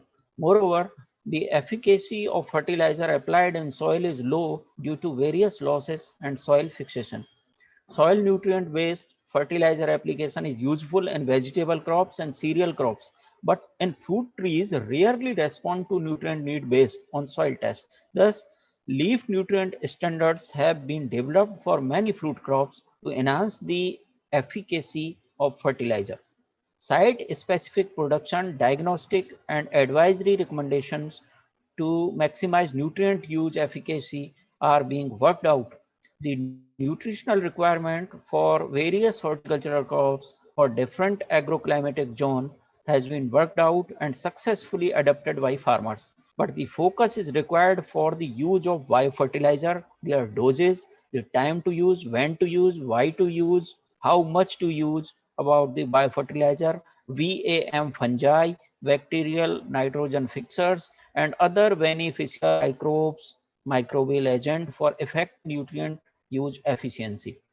Now we come to the organic water use technology, with high efficiency. The good water management practice using well-designed system is critical for sustaining production and quality of produce, specifically for horticultural crops. If water deficit is experienced at active growth phase of or at the development stage, it causes severe loss to production and quality. Therefore, it is imperative to manage the water to get maximum efficiency and productivity. The water has to be applied to root zone to save the water losses. Among various methods tried, drip irrigation has proved successful in exhibiting high water productivity by saving irrigation water from 25 to 60% in various orchard crops and vegetables, with 10 to 60% increase in yield as compared to conventional method of irrigation. The fertigation has become the state of art in orchard crops and vegetable because nutrient can be applied to plants in the correct doses and at the time appropriate for a specific stage of plant growth. Fertigation requirement in fruits, especially mango, banana, grapes, papaya, and pomegranate, citrus, strawberry, and vegetables, tomato, chili, brinjal, okra, potato, muskmelon, cucumbers, and in ornamental crops, rose, carnation, gervera, and in plantation crops, coconut, areca nut, and coffee, has been standardized to improve the nutrient and water use efficiency, which increased from 120 to 290%. Now we come to organic horticulture.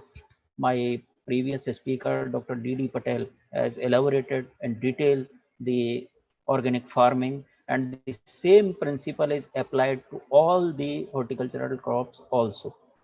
The demand for green food or organic food is on increasing and harnessing the potential of organic farming, which address soil health, human health, and environmental health. In many last few years, organic farming has attracted many farmers across the country, especially combined with ecotourism, and have experimented successfully. India is best known as an export of organic tea and also has nice market for spices and fruits and vegetables.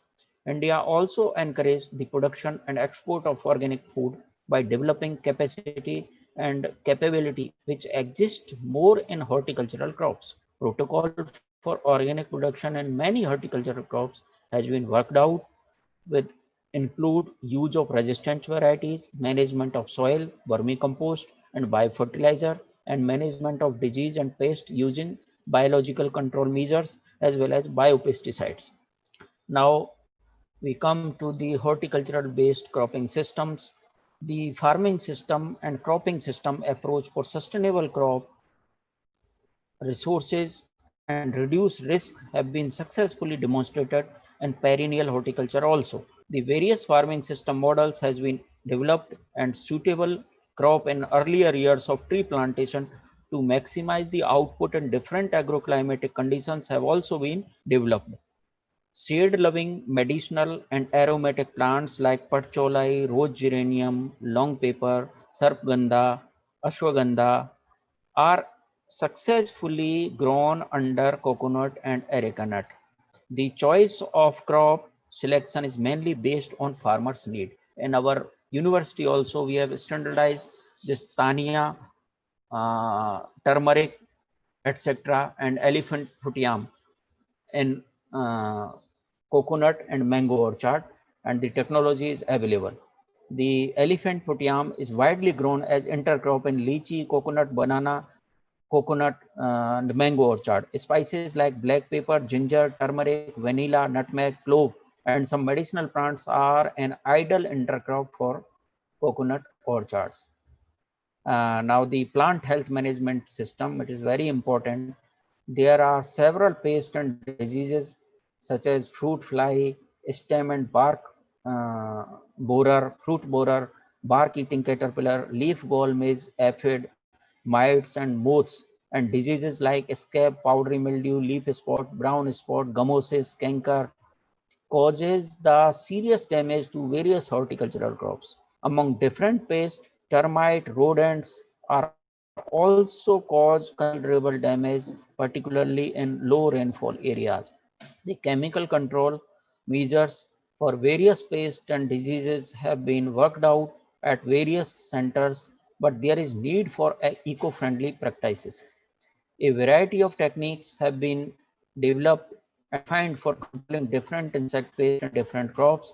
Plant health management and horticultural crops involves not only pre-harvest but also post-harvest health management strategies such as production of pest and disease-free planting material, use of bioinoculants and other growth-enhancing soil amendments, indexing for major pathogens and certification of planting material, seed plot techniques, and mother garden techniques, and other such measures. Several biocontrol agents have been identified for various fruit crops. New biocontrol agents from the native zone are required to be identified. And fortunately, our plant pathology department at Navsari Agriculture University are working in this direction, and they have isolated the local nitrogen fixing bioagents and they are multiplying it. Disease forecasting models developed are also useful in determining the role of climatic factors and disease appearance and progression and devising suitable management strategies. Efforts are also envisaged towards development of non-linear stochastic model which would capture better and inherent disease incidence over time approach. Now the post-harvest technology, it is also a very important sector as our country, we are using less than 2% of our products we are processing. So in order to make horticulture a visible enterprise, value addition is essential. Harvesting indices, grading, packing, storage techniques have been developed and standardized for major horticultural crops. Value addition through dehydration of fruits and vegetables, including freeze drying, dried and processing fruits, vegetables and spices, and fermented products have also been developed. Potato chips, spice flakes, and fingers, French fries are become popular as fast food business. Development of new products like juice, punches, banana chips, fingers, mango nectar, and fruit kernel are also and essential oil from citrus, fruit wines, dehydrated products from grapes, pomegranate, mango, apricot, and coconut, grape and fruit wines, value-added coconut products like snowball tender coconut, coconut milk powder, and pouched tender coconut water, that is coco gel, etc. are getting popular day by day. Improved blending, packaging of tea and coffee have opened new market.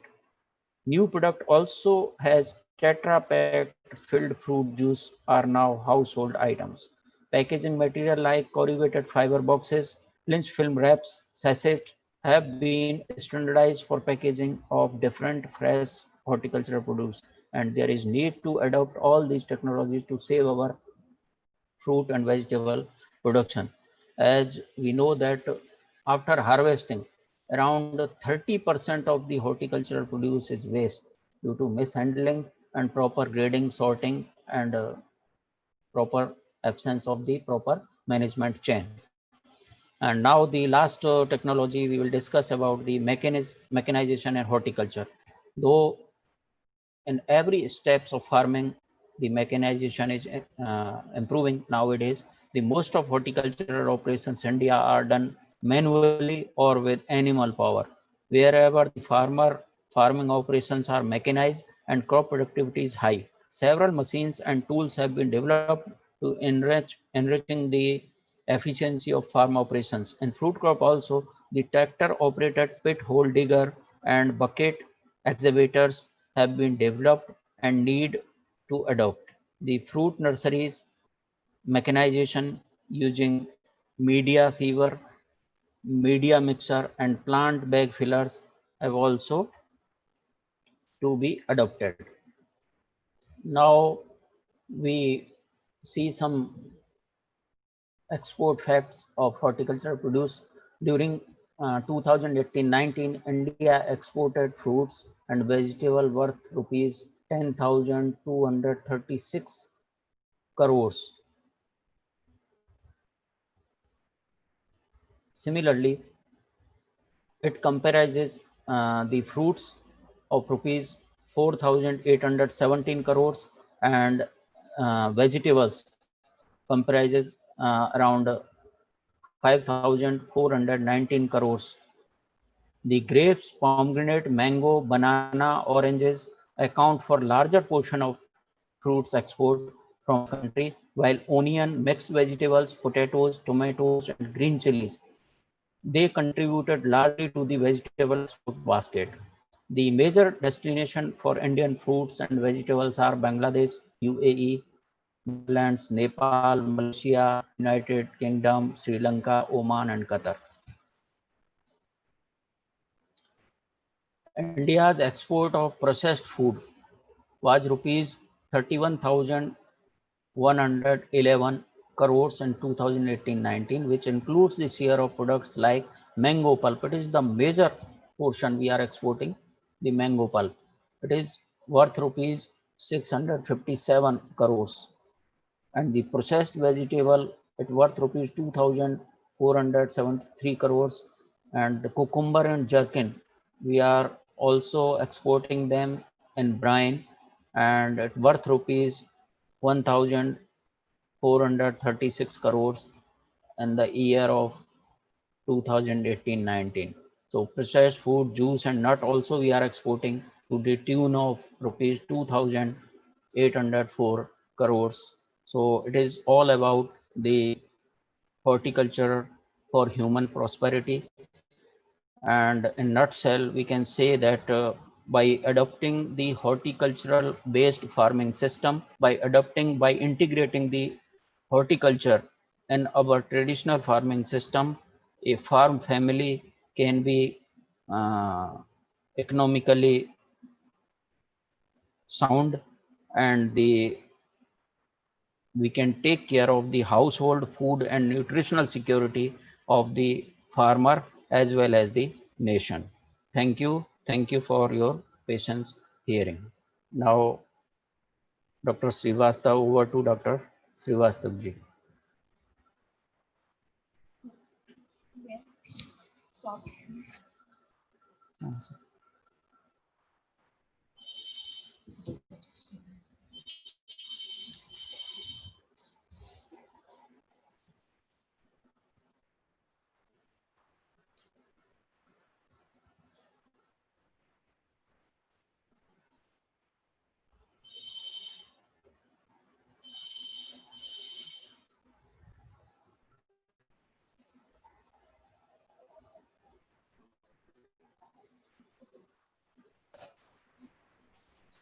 Thank you, sir. Hello. Thank you, sir. Okay, thank you, Doctor. Thank you, sir. You have completed the things on time, sir. Sir, for as a tradition, for vote of thanks, I would like to invite Dr. Dinisha to say a few words. Dr. Dinisha.